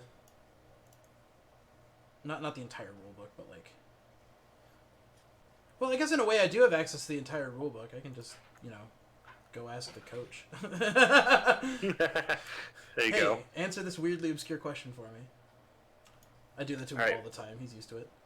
All right, while we're in this between match, I'm actually gonna get water because I was not expecting to talk this much today. Oh, I'll be right back. Fair enough. That's actually a good point.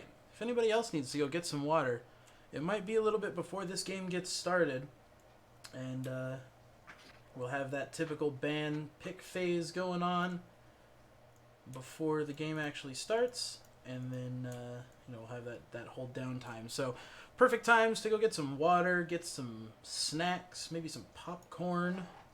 I don't know, whatever you're into. Maybe you're like me and you're into hummus and pretzels. Pretzels. I like pretzels.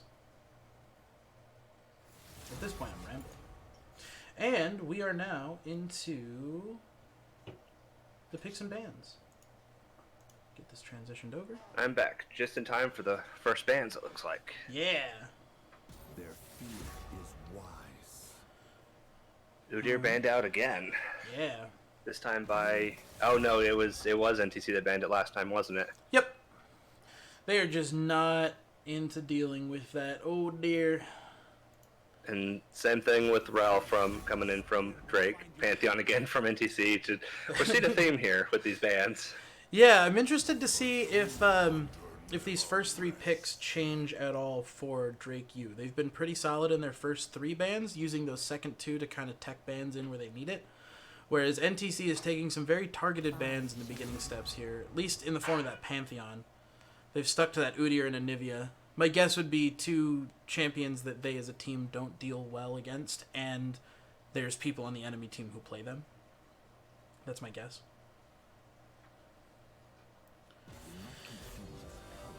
Drake U banning out Swain. So the same 3 bans from Drake U's we saw in both of the previous matches. NTC still taking that Pantheon ban very seriously. Cannot blame them.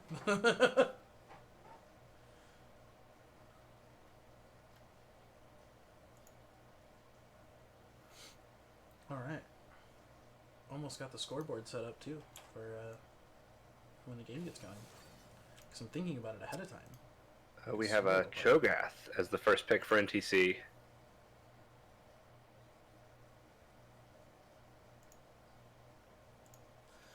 There we go. Yeah, Cho'Gath is another staple pick for Campy Stop.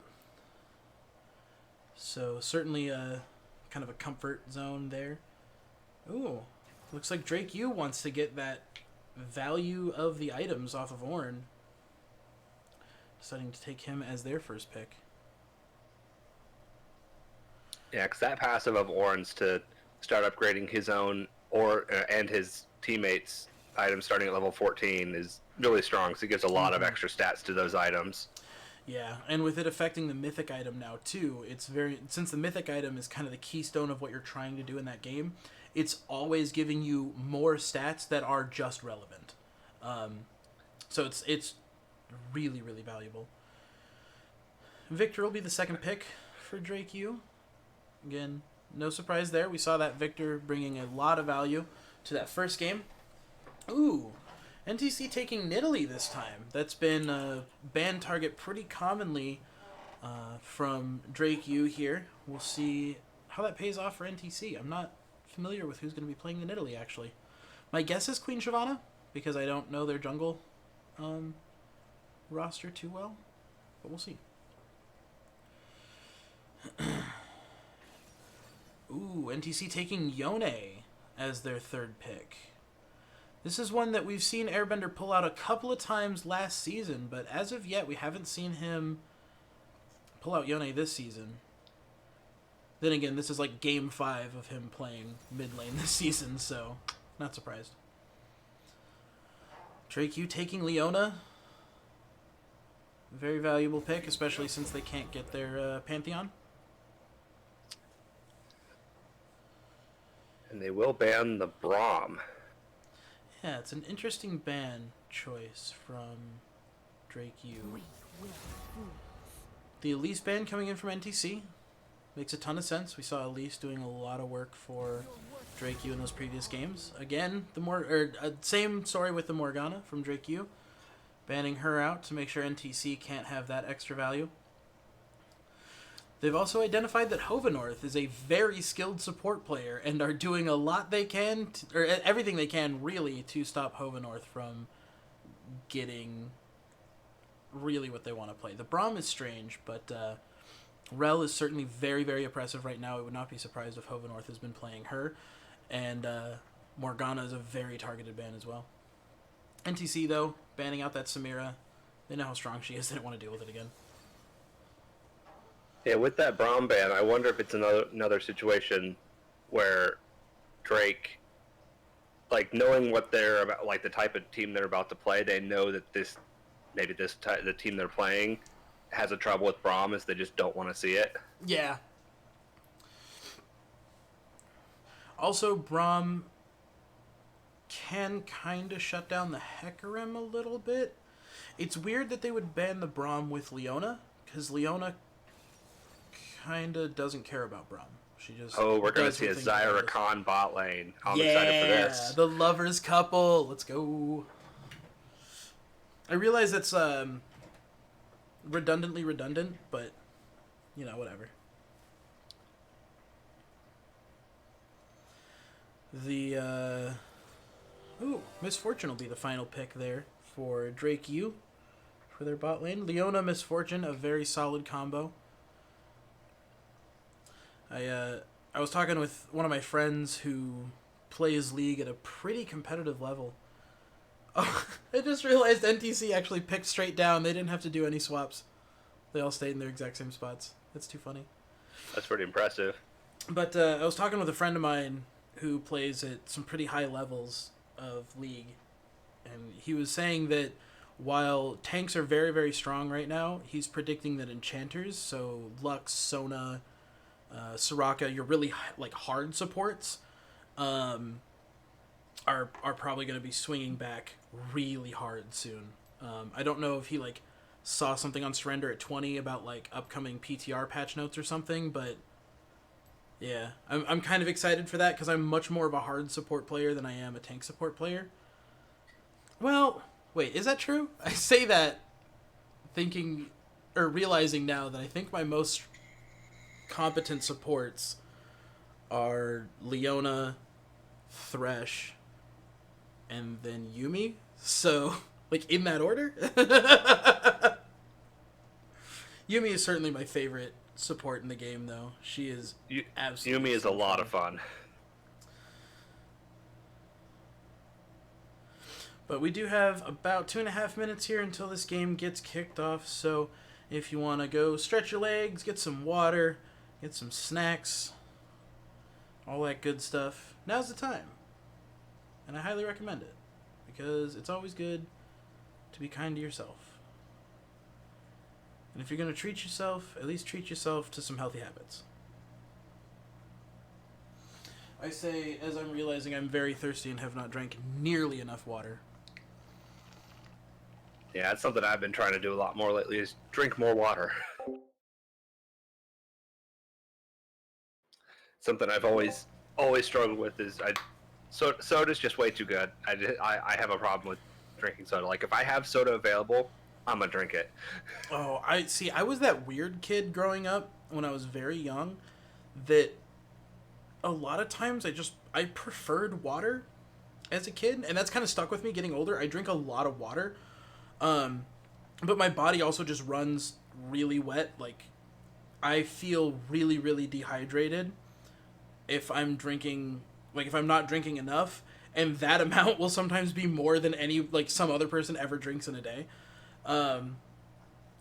But yeah, I always liked water, so I'd go over to like a friend's house or something for the first time, and their parents would be like, "Oh, what do you want to drink?" And they'd be like, "We have milk or juice or, you know, whatever else," and I'm just like, "Oh, can I get some water?" And they're like, yeah, I mean, you can have something else to drink if you want. We don't mind. I'm like, yeah, no, I know. Thank you. But I prefer water. And they're like, oh, okay. Well, you're a sweet kid to have around. You're not going to be drinking us of all the good stuff. Yep.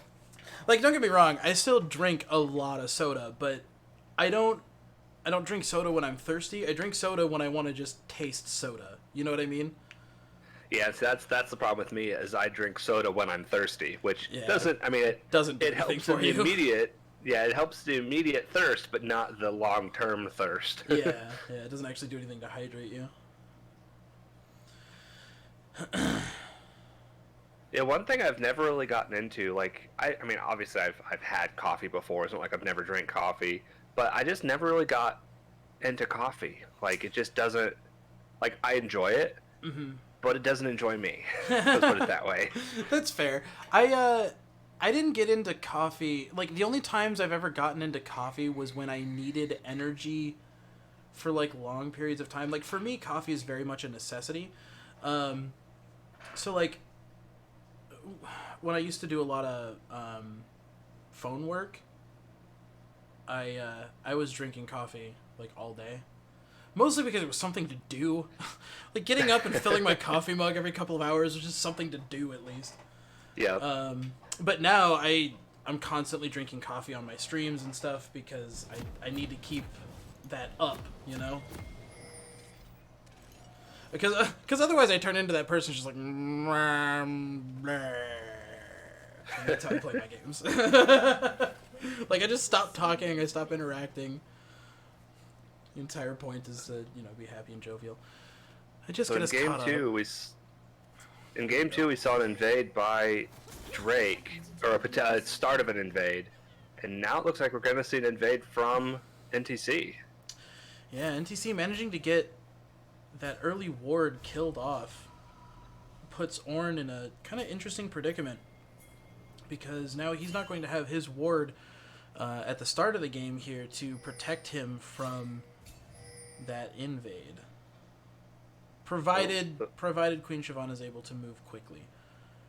It looks like they are all backing off and content with going back to their own jungles. Meanwhile, though, Leona getting some very aggressive vision. I think it's mostly just there as a confirmation to make sure they know where NTC is at, because there's not really a whole lot they're going to be able to do to follow up on that.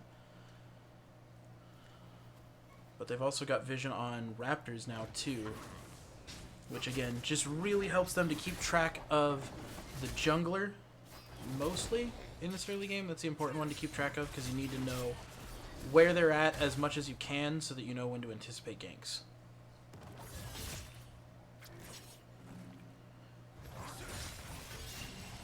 I keep using a lot of this lingo and terminology from League of Legends. If anyone in the chat doesn't understand what the heck I'm talking about, feel free to ask. I actually enjoy answering questions and helping educate people about these games, because I love them a lot, and it's always fun to have more people to play with. So the more I can inform you, the better chance of you maybe wanting to try it out. Airbender getting some solid damage in on Ornn before recalling back to that spirit that he had put down. Interesting, though, that the top and mid lane has swapped. So we see Ornn in the mid lane and Victor in the top lane. But NTC is just kind of welcomed this lane swap, and they're content to just fight it out. They're not going to do a swap of their own. And we just saw a nice little interaction in that bot lane where Leona lanced in on Rakan, but then Rakan was able to jump back to Xayah and then pop up, and Leona took a couple tower shots for the trouble. It was a very well calculated play by Hovenorth. Oh, Queen Shyvana now in the enemy jungle, pressuring the Hecarim at his own red buff. He's now... Oh, that's going to be first blood for Nidalee, as NTC takes the second and third kills of the game. There it is. Oh, wait. No, I had that backwards. Whoops. Why do I keep getting these mixed up? I mean, NTC was red for 2 games in a row. But, Yeah. like, NTC still, did good get play the for second NTC. kill, or I guess the third kill, but didn't quite, or no, so I got the second kill, but then Yeah. Leona was able to follow up on Rakan to get the third kill. Still a very good play for NTC here, putting them up about 500 gold at the very early stages of this game. Not exactly meaningful, but it is there, and as long as NTC can stay even, they will stay ahead. And that's sometimes all you need to be able to start a snowball, is just stay ahead. Can't be stopped putting some pressure in on Victor in the top lane, denying him some of that farm. And now that Victor is getting kind of low on mana, Can't Be Stopped knows that he has some pretty good openings to be able to start pressuring and bullying him. You know, maybe looking at trying to get a kill. It's going to take him a long time to whittle that Victor's health down, so it might even be something where he's able to get him low enough to use his eat as soon as he turns 6. But We see both of the supports doing support things. Rakan was in the jungle clearing out some of Drake's wards, and then Leona followed him immediately and cleared out all of NTC's wards. Hecarim now in the bot side river. Looks like he's taking Scuttle and potentially coming for a gank on the bot lane for NTC. Hovenorth and Empower. Oh, Hovenorth nice with that nice knock-up to keep Hecarim from being able to fully commit into that fight. Is going to keep them both absolutely safe. Luckily, NTC does have that stealth ward, or the vision ward in the tri-bush there that spotted out Hecarim before he could get too close. Hecarim looking to reclaim some of that lost ganking honor by hitting mid, but it's not going to pay off. Meanwhile, Hovenorth takes a beating in this bot lane as Nidalee gets into position to gank. She is now committed into the fight as Leona is trying to turn something. Leona goes down. Hovenorth is barely up. He manages to get away. Empower and Queen Shyvana now pushing the fight onto MF, getting her very, very low. It's not quite enough to finish her off, though. Queen Shyvana trying to land one of those patented Nidalee spears. Doesn't quite connect, though. And MF is going to survive. Hecarim doing what he can to steal the jungle from Nidalee here. As she's consumed with that gank bot lane, it's the perfect time to go and take some of her camps to keep her from getting any extra gold. Or, getting her own gold, I should say.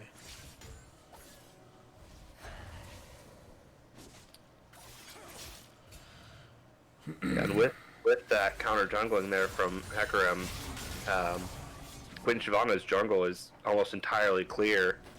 We do have the wolves spawning now, and the Gromp just spawned, but it's not a whole lot for Queen Shyvana to farm at the moment. Mm-hmm. Queen Shyvana is also now kind of in the direction of top lane. With Victor so pushed in, it might be something where Queen Shyvana can get up there and kind of help turn things in a direction in top lane. So far, it's kind of just been a very big back and forth between these two. They are both 6 now, though. So they've got their ultis at play. As Leona is roaming mid to potentially help Ornn with a gank on Airbender here. Airbender, though, playing very cautiously, not wanting to overextend too much. He doesn't know that Leona is there, but just that safe gameplay is really all he Hecarim needs. top lane in position to gank. Can't be stopped, but it looks like he is going to Yeah, it looks like just he's heading roam to the jungle. Yeah, I think he's looking to maybe get some of Queen Shyvana's farm here, like he was doing before, but thankfully Queen Shyvana was already on top of that and cleaned out all that top side. So Hecarim just headed right back into his jungle. So for can't be stopped, what is your plan for using your ult? Do you try to get the 6 minions as soon as possible, or do you save it for fights? I'm not really sure. Ooh, a nice ulti from MF here is going to keep NTC back in this fight. Empower falls as the CC continues on Hovenorth, and it's just going to be too much. A little bit of a clap back there is going to take 2 kills for Drake. As far as your question on Cho'Gath, I don't know. I haven't, paid that much attention to Can't Be Stop's play so far, but he has already chomped a minion. So my guess is the idea is to try and get those minion stacks as quickly as you can. Because then once you get to that 6, it's just a nice baseline to be very tanky. And then anything you get above and beyond that is just extra. We did just see the dragon go down in favor of Drake U. They got the Cloud Drake. And it looks like, I think I saw a Infernal Drake was the next to spawn. Let's see here. Ocean Drake is what they took, and Oh, they got Infernal an Drake Ocean is Drake. the next one. Yeah. So that means that this time we will either see the map as a Wind Drake map or an Earth Drake map, because these first two will never be the same as the map. One.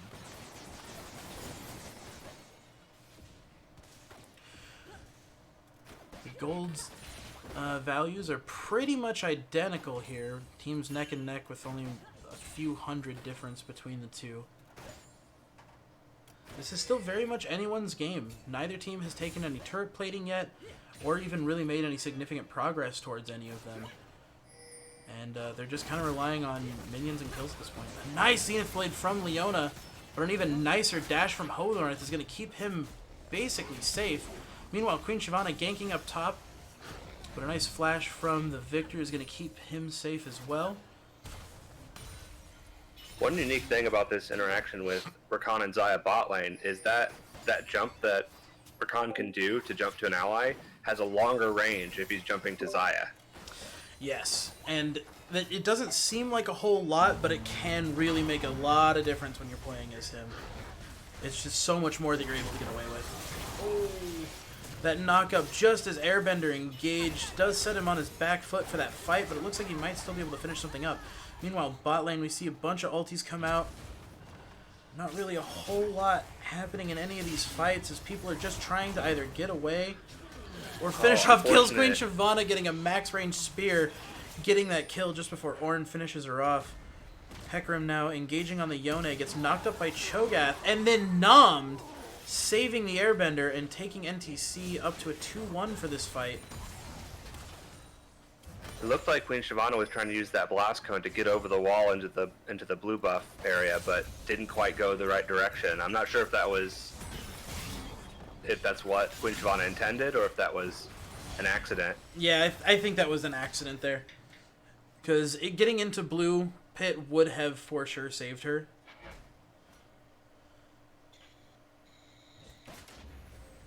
Which, man, if you play League of Legends and you've ever tried to aim a blast cone, you know how troublesome it can be sometimes. It's definitely a nice addition that they added the movement ability, but it is definitely hard to control. Yeah.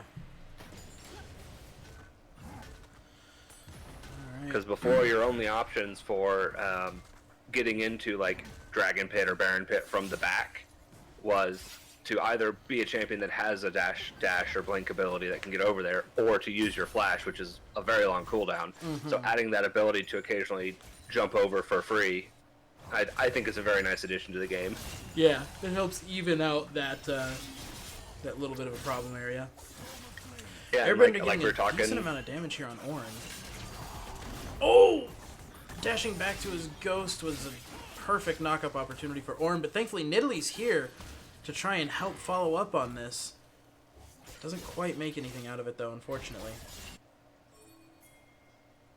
We were talking last game or between games 1 and 2 about the difference between the two sides, and that's another key difference is what epic monster you have easier access to. So the bottom left side has better access to Baron Pit, while the top right side has better access to Dragon Pit.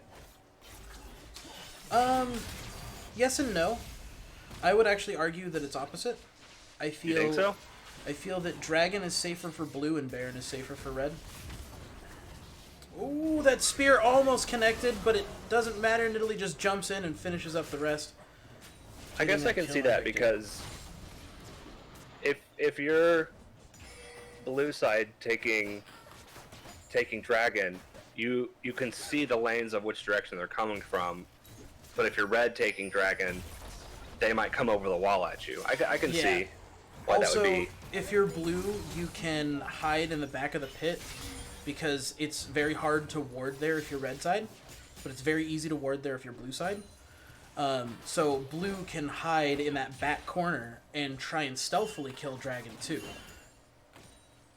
You can even take Dragon on blue side if they have the scuttle in front of it, just by blast coning over the wall. DrakeU has 4 people in and around this Dragon Pit here. We'll see if NTC is going to be able to react to this. Cho'Gath teleporting in behind DrakeU here as Hovenorth looks to engage but gets stunned. Big ult comes out from MF, but it doesn't quite connect. The damage comes through, and NTC takes 2 kills. Xayah falls, but Hecarim is there. He's getting knocked up as well. NTC managing to get the kill on Hecarim as Leona's desperately trying to finish off Hovenorth, but just cannot get there. That is going to be a 1 for 5 in favor of NTC, and they're going to take the Dragon as well. Very clean fight there from NTC. That teleport in from Cho'Gath from Can't Be Stopped to get behind them to cut off their escape path. Yeah, that was a very good. solid awareness play that it definitely spelled the doom of at least one person from DrakeU in that retreat.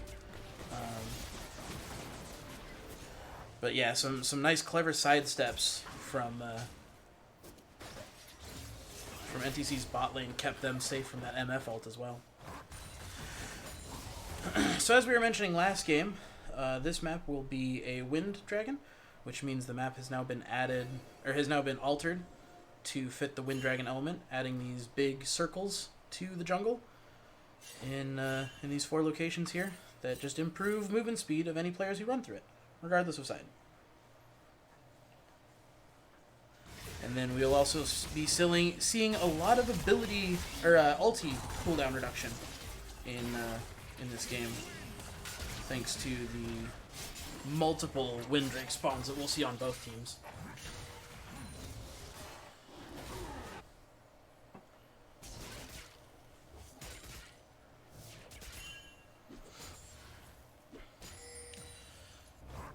A little bit of a lull between fights here, as the teams just try to get whatever value they can from their lanes.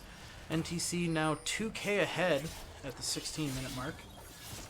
Very nice lead to have. Ooh, a nice engagement from Rakan. Doesn't quite CC down the Ornn, but he's still in rough shape as he is trying to run away from this fight. Leon is also very low. Overnorth getting the knockup, but that MF ult is just too much. It takes out Nidalee before she can do much more. Leona managing to land that snare. But that auto from MF following in power as he tried to get away.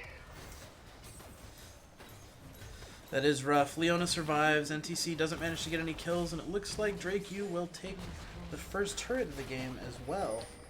Sorry, that was Hovenorth that it followed. My mistake. I had the wrong player. It's all good. Teams are basically equal now for gold. We'll see if Drake U is able to pick up another tower here or not. We'll certainly put them in a decent lead.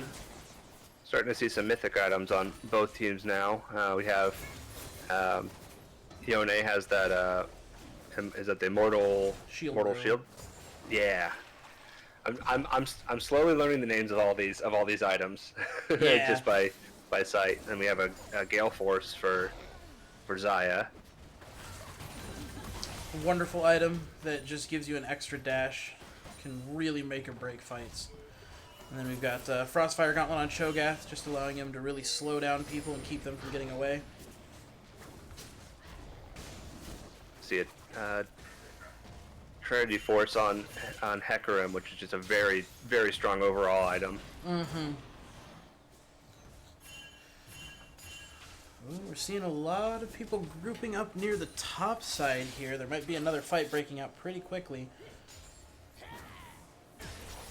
NTC kind of has an idea where Drake U is here, but they don't have a ton of really good vision to be able to get them a solid engagement.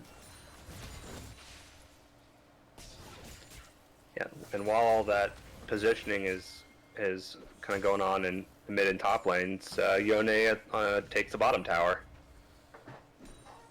Easy split push. Easy gold. Alright, that puts NTC at about a 500 gold lead now, starting to work back that lead that they once had.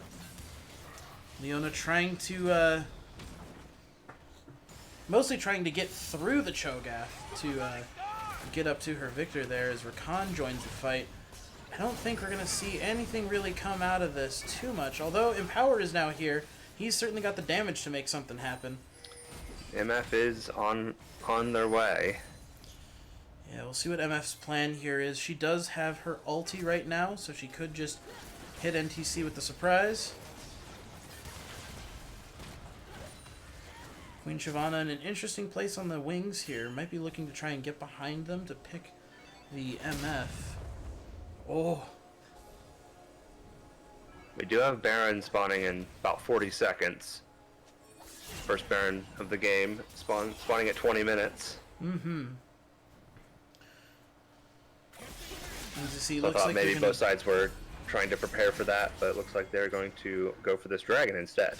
Yeah, dragon is more up immediate right objective. Now. And they've got Can't Be Stopped now having to deal with this Rift Herald up top. Thankfully, luckily, he can though, make pretty quick work of it. Yeah, and he can even eat it though, which adds to his stacks. Mm-hmm. So that Rift Herald didn't really accomplish much for Drake, besides distracting the Cho'Gath for a little bit. Yeah, now he's teleported into the fight already, so he's ready. That Ornn is now awfully low as Cho'Gath noms him, making sure that he goes down. Rakan is already down though. Cho'Gath falls as well. Airbender trying to get as much damage as he can here as NTC's really trying to retreat. Empower goes down. Yone goes down. Sorry, the Airbender goes down. Queen Shyvana in a very rough place here. She manages to get the Hecarim at the very least. Getting some amount of value back for that fight. Ends in a 2 for 4. I think it was actually a 2 for 5. Or 2 for 5, sorry. Yeah, Hovenorth had already respawned. He was Hovenorth was the first to go down in that fight. Yeah. I knew it was 2v5 and I still said 2v4, or 2 for 4 rather.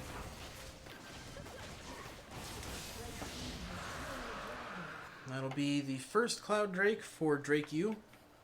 Huh.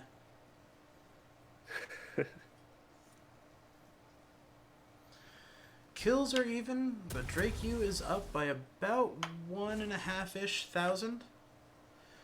Just shows that the amount of gold that they have gotten from their CS is actually ahead right now, because both teams also have the same amount of structure gold.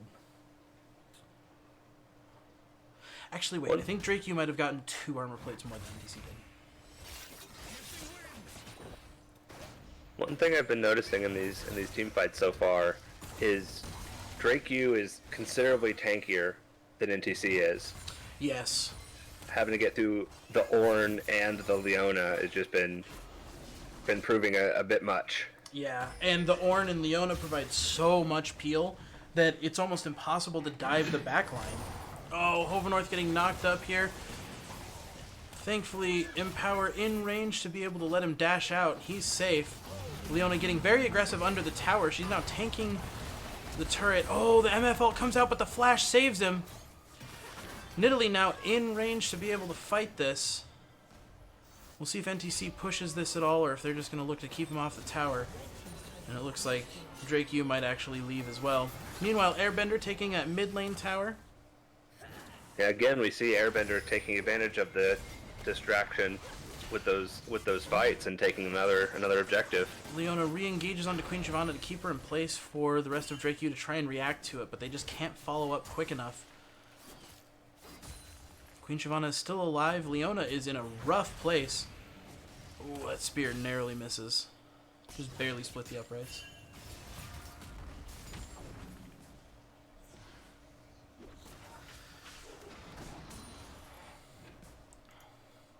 So Cho'Gath is already at 6 stacks of Feast. 3 of them are monsters. 3 of them are champions. Oh, Hecarim's in a scary place here. Cho'Gath doesn't quite get the knock up, and he's going to be able to avoid any real punishment for that overextension. Hecarim is a very difficult champion to lock down with all the extra movement speed he can generate. Mm-hmm. Unless you have some forms of hard CC, it can be very rough. Oh, Airbender in a rough place now. That dash doesn't quite get him through the wall. He's now in a 1v3 as Hovenorth tries to do what he can to save him, but it's just not enough. The rest of NTC now in a position to be able to react. Leona re-engaging, using her ulti and not quite landing it. Ornn, same story. Drake U still committed to this fight, even though NTC is now starting to get that damage back against them. The Hecarim goes down. Unfortunately, Nidalee falls, but so does Leona. NTC taking a 1 for 2 in that fight so far. 2 for 2, I guess, actually, because Airbender died originally.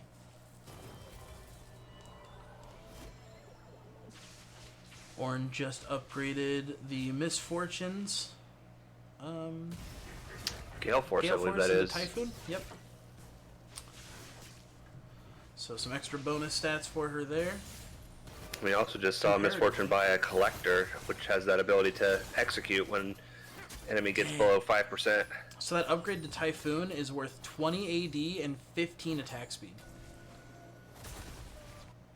That's pretty good.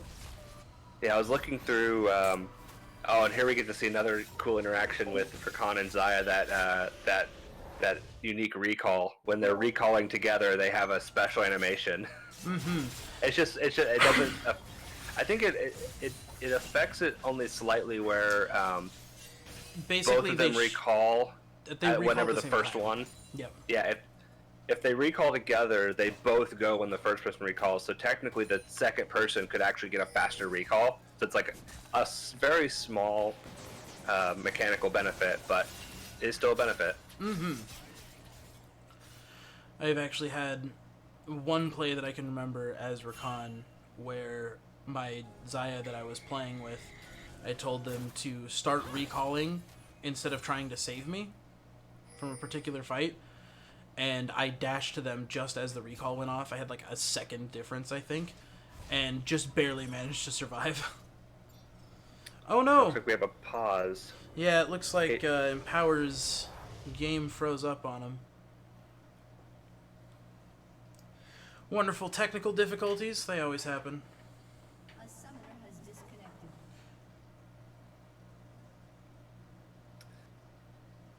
So I've been looking through the stats on Ornn's upgrading just to understand it a little better, and according to the fandom wiki, which in my experience is a really good resource, it says that all of Ornn's upgrades add about 1,000 gold worth of stats. Oh, okay, cool.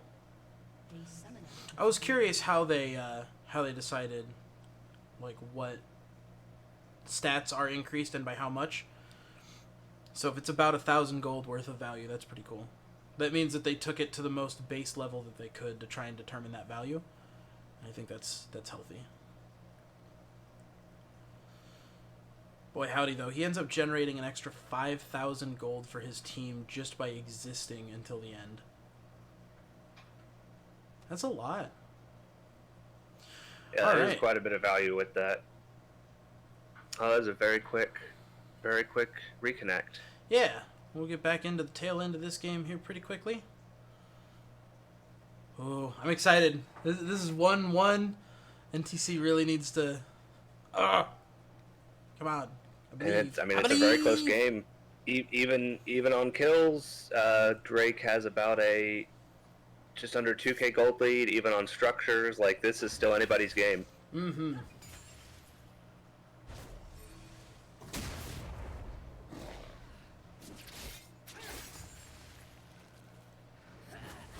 Looks like NTC they're just going to start Baron. And Drake starting to respond, heading that direction. Will they get there in time, though?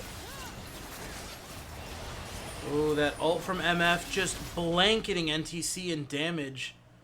And of course I get a stream interruption. Oh, that Zenith Blade into the team. Leona's just hard set on killing Empower, and she just can't quite get there as Queen Shyvana is doing everything she can to peel. Meanwhile, the rest of NTC manages to get another kill in the retreat here. Rakan does fall, but so does Leona, as Victor is trying to catch up to them. But NTC did manage to get that Baron buff. Hecarim, meanwhile, took the Dragon buff. Yeah, so it was a 2-for-1 in NTC's favor. They got the Baron, but they did lose that Dragon. So now Drake has 3 dragons. So NTC will definitely need to want to contest that last dragon. Mm-hmm. If Drake U takes this next dragon, NTC can kiss the ultimate cooldown reduction goodbye, and that just means that Drake U ends up with about, I want to say, like 15 to 20% faster cooldowns on their ultimate abilities, which are their most powerful things that they want to be doing the most of. So that could end up being the difference if NTC is not able to make that back up.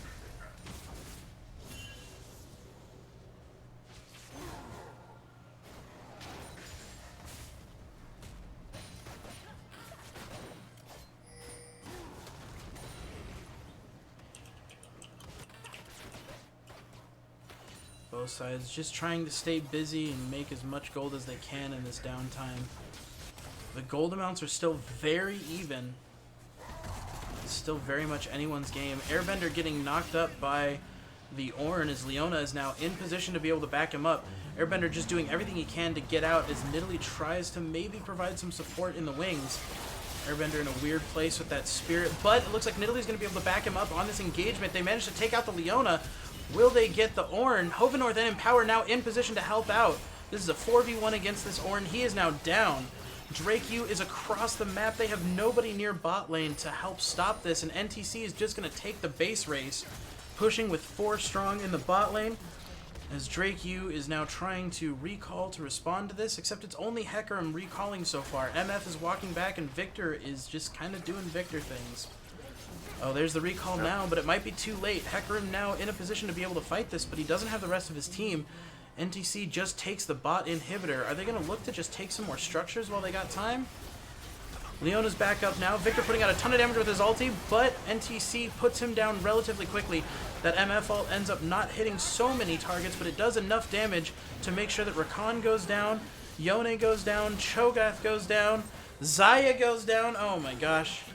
NTC really overstayed their welcome there. If they would have gotten out after that inhibitor, that could have been an easy win, and they wouldn't have given up any kills. Yeah, and with that, they lose 4 for 1 in that fight in the base, and that allows Drake to close that gold lead that they just generated. It's now even gold, about 200 difference between them. Yeah, NTC does have a little bit of push advantage in structure gold right now, which means they're technically behind in the economy. Yeah, those two dragons. In the CS. Yeah, those 2 dragons paying off well for Drake at the moment. Get that extra gold that they've generated for it. I forget how much Dragon gives for gold now. I don't think he gives gold to the entire team anymore. I think it's just whoever's participating in the kill. Yeah.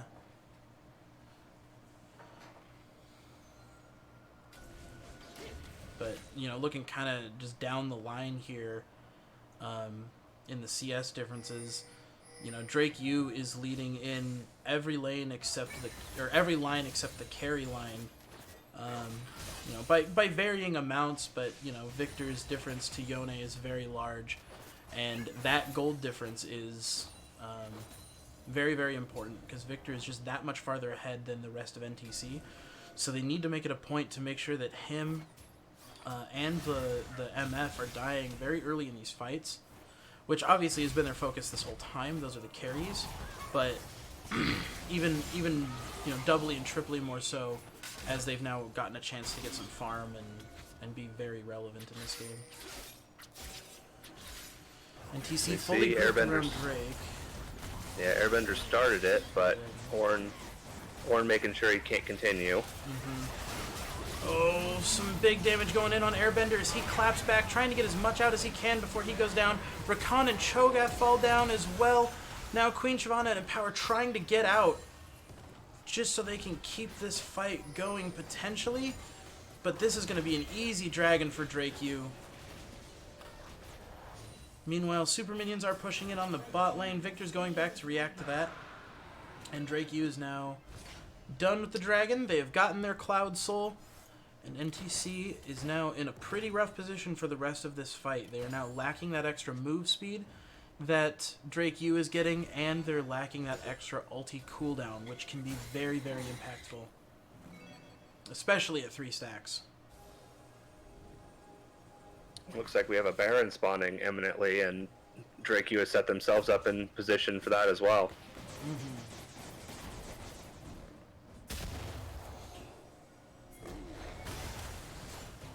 Yeah, Drake U looking to take out this Baron basically as soon as it spawns. Leona's just here running interference as Hovenorth tries to push through and really contest this.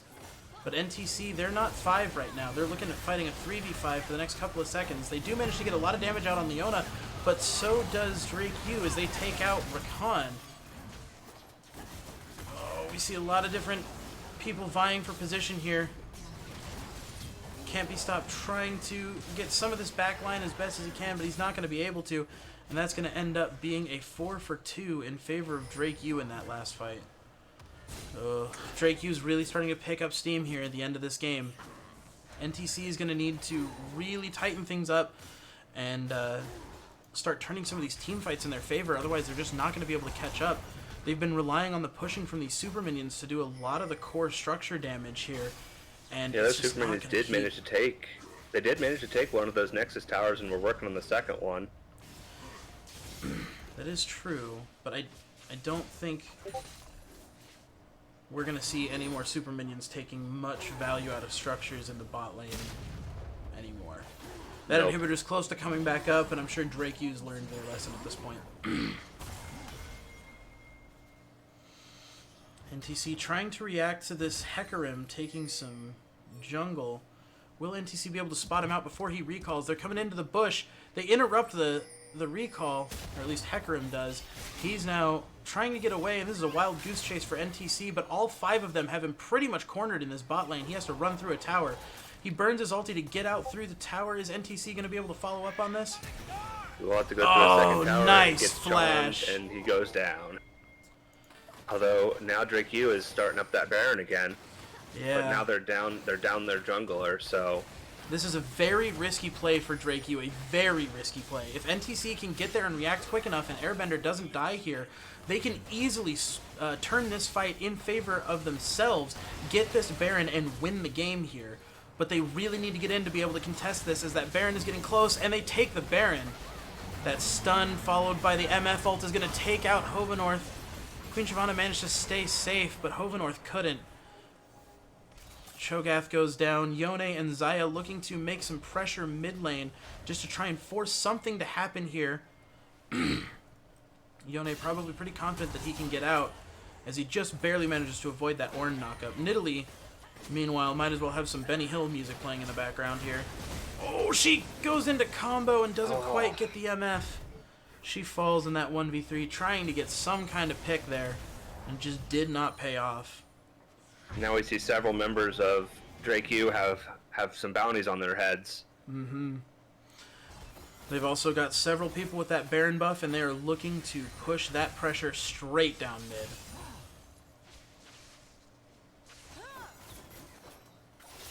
Yeah, at this point, Drake U's bottom inhibitor has respawned, and they actually have minions pushing in on that bottom, NTC's bottom tower. Mm-hmm. Oh, they're going to make short work of this tower. That MF does so much structure damage. It looks like, yep, they're going to take the inhib too. No way around that. NTC really can't fight this because they're looking at a 4v5 for at least the next 5 seconds. It looks like Drake U will rotate to the top and push over a couple of structures there. Mm-hmm. NTC now fighting at full strength. This is a 5v5. If they can pick this right, they might be able to take out the front line before they ever have a chance to get back to the rest of their team. Unfortunately, they just couldn't find the engagement in a timely enough fashion. And now NTC is just dealing with this siege. That Yeah, the ever-oppressive tankiness. Baron minion siege.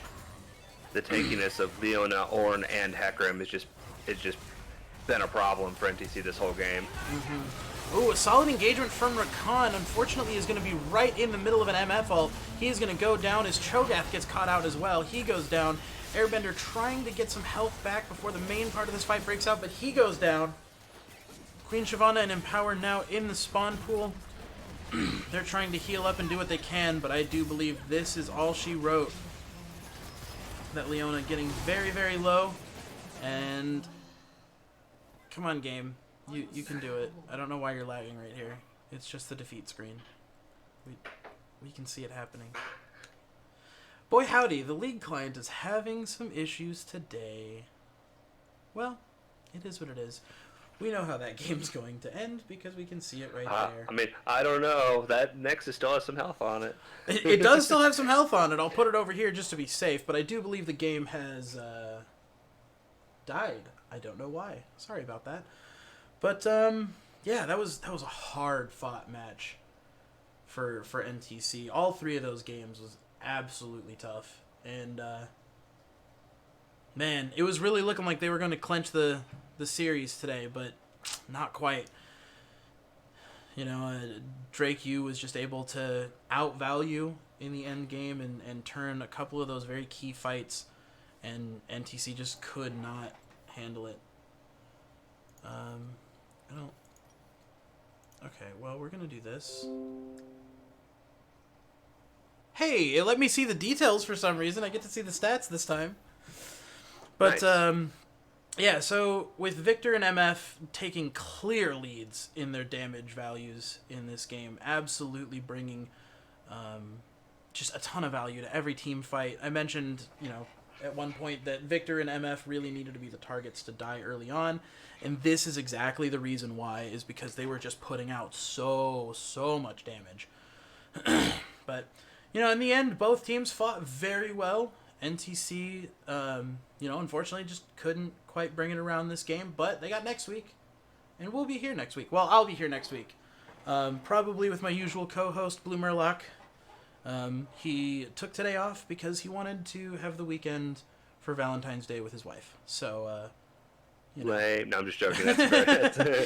we're all about that wholesomeness over here. Yep. He deserved to spend some time with his wife. Yeah.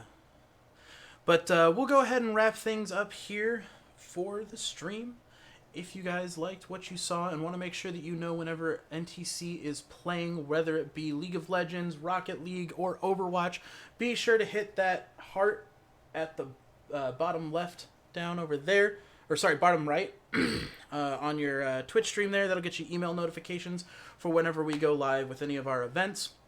As far as the League of Legends team is concerned, they play every Saturday at 3 p.m. Central. So write that down somewhere, and you can make sure to catch all of these league games specifically. The Rocket League schedule is kind of bouncing around a little bit. I don't quite know the Rocket League schedule, but the Overwatch schedule will be on Thursdays, kind of 8 o'clock-ish Central. The times kind of vary around. So if you want to know when those games are happening, be sure to follow NTC_esports on Twitter, Facebook, and Instagram to have all the up-to-date notifications for when all those games are going on. That'll also include the Rocket League information. And I think that's pretty much it. Another shout out to NTC for being an awesome college in the central Wisconsin area. If you guys need further education and are looking to be in this area, check them out. They got an esports team. I'll say hi, hello, and yeah, Vinny, any last words? Thanks for letting me join you today. I was watching game one when I heard you say that you were down a co-commentator. I'm like, well, I could help if you'd like help. I'm glad I was able to fill in and help you out today. Thank you. It actually helped a lot because I was able to put my mind at ease about a few other things.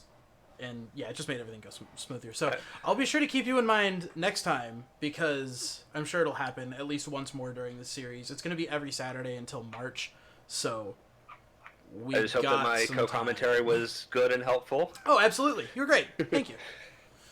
And yeah, for me, if you want to know or want to see more of my particular brand of whatever it is I bring to the internet, be sure to follow my Twitter down there or my Twitch stream over there.